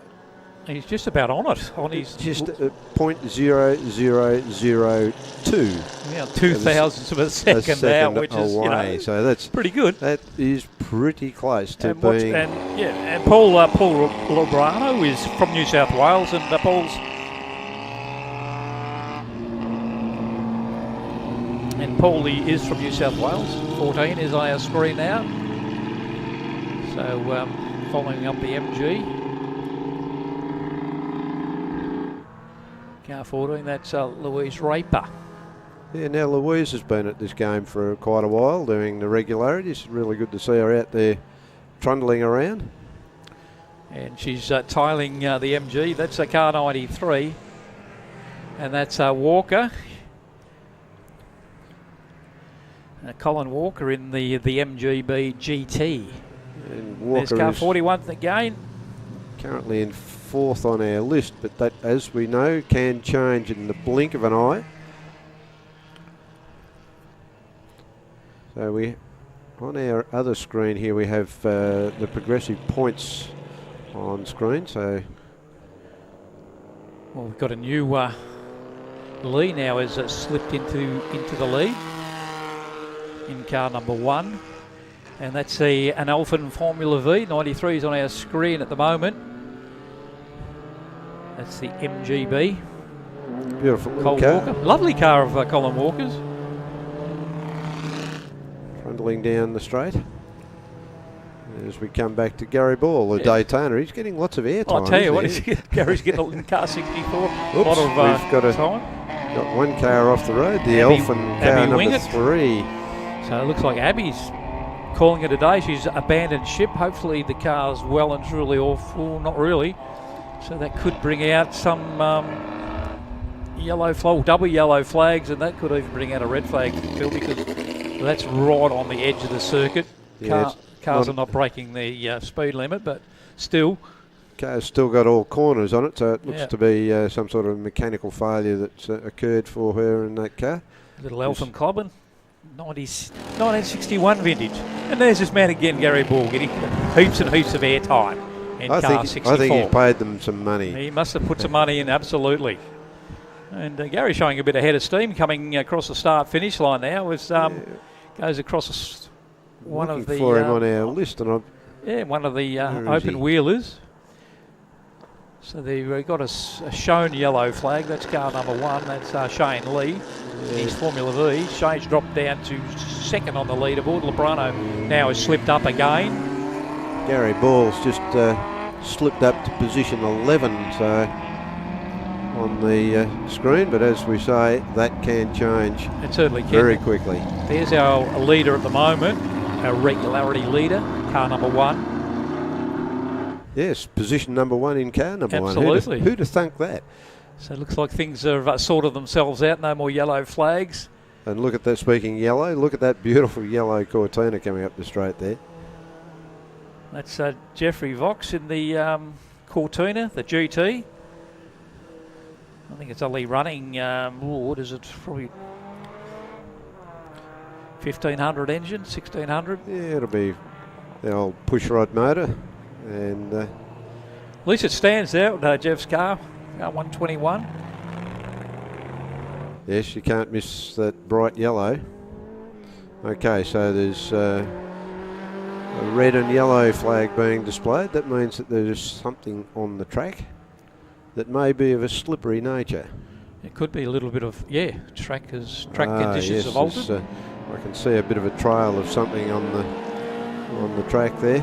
As we ride with Jeff Vox in 121, as the quicker cars seem to stream by, he gives them plenty of room as they're coming down the main straight now. Gary Ball alongside the Alpha. I think that's Shane Lee side by side, or is it? Gary goes through in 64. Yep. Comes the Formula V, number 1. One of the Mustangs. That's car 104. Shane Lee back to position 6, so the positions swapping around quite a bit. That's Spender in beautifully turned out Mustang. It is an immaculate looking car. Well worth going and having a look around the pits to go and see some of these cars. Some of the preparation is absolutely immaculate. And just coming onto the main straight now, we've got a couple of, we've got a Clubman or two and an Alpha. So there's all different sorts of cars as we have been mentioning, Phil. The Alpha Sud just going through. Yep. Here's our Clubman. I think there's car 91. That's Peter Ralston. And that's an Ashdown Clubman. So I tell you what, there's been a lot of Clubmans made over the years. There has. I can name, say, 6, and I bet you could probably name 26. I don't know about 26, but there's a short-term memory loss. I can't remember their names, but there's plenty of Clubmans, unfortunately, sitting in sheds. Actually, during the course of today, I've been sent some pictures from the chap I know who's restoring, I think, 2 Clubmans, and he's doing a fairly good job of it though. I saw the cars when he first got them and they weren't weren't very nice at all, but he's doing a good job. And speaking of good jobs, look at that beautiful Porsche car number 5 on track. Absolutely, and he's doing a good job too. That's Webster's, and he's leading. So car 5, he's leading the regularity at the moment from Lebrano. And it certainly is beautiful too. And it's turned out beautiful. Car number 5. Ooh, the big Ford there looks as if he's had a little bit of an off too. Might have found that slippery stuff that the flag is out about. I think that's Abby's car still getting the flag waved just on the edge of the track. Yeah, it's still precariously stuck there. So, but most drivers now are aware of the situation. Yeah, they've all been around at least once, and so elapsed time has just gone past the 9.5 minutes. So we've got a little bit more time to go yet. Plenty of time for someone to really get themselves regular. There's Walker in the beautiful MG, car number 93. And he's running, where is Mr. Walker? He's running in 7th overall at the moment in regularity. Looks like the checkered flag is just to come out. Checkered flag's coming out, so they're calling the race early, I suspect. Putting this race to bed, and as they start coming across, we won't know the actual result until all cars have crossed the line. But we see a couple of open wheelers. Clubman coming across the line to get the checkered flag. There's a big gap back to our next competitors. Yes, and I can't quite see the number on that car on screen. How good your eyesight? Missed him. Yeah, missed him. Rob Nethercott there going through. Big group of cars just coming through now.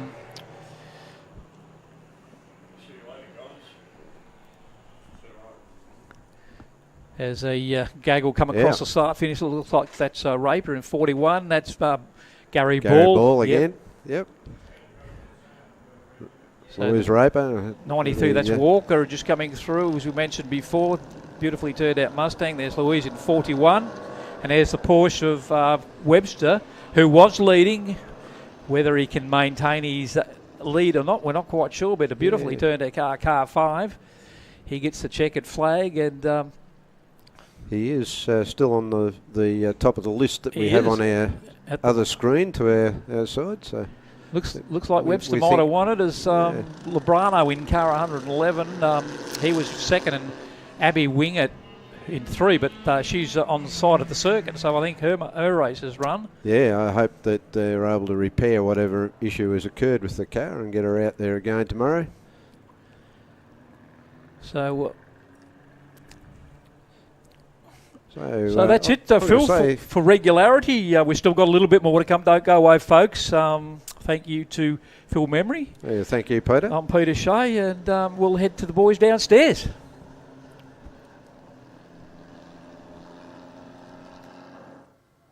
Well, that's about it for day 1 of the 2022 VHRR Sandown Historic, and it's been an absolutely monumental day, hasn't it, Darren? You've come back down to wrap all the action from today's busy schedule.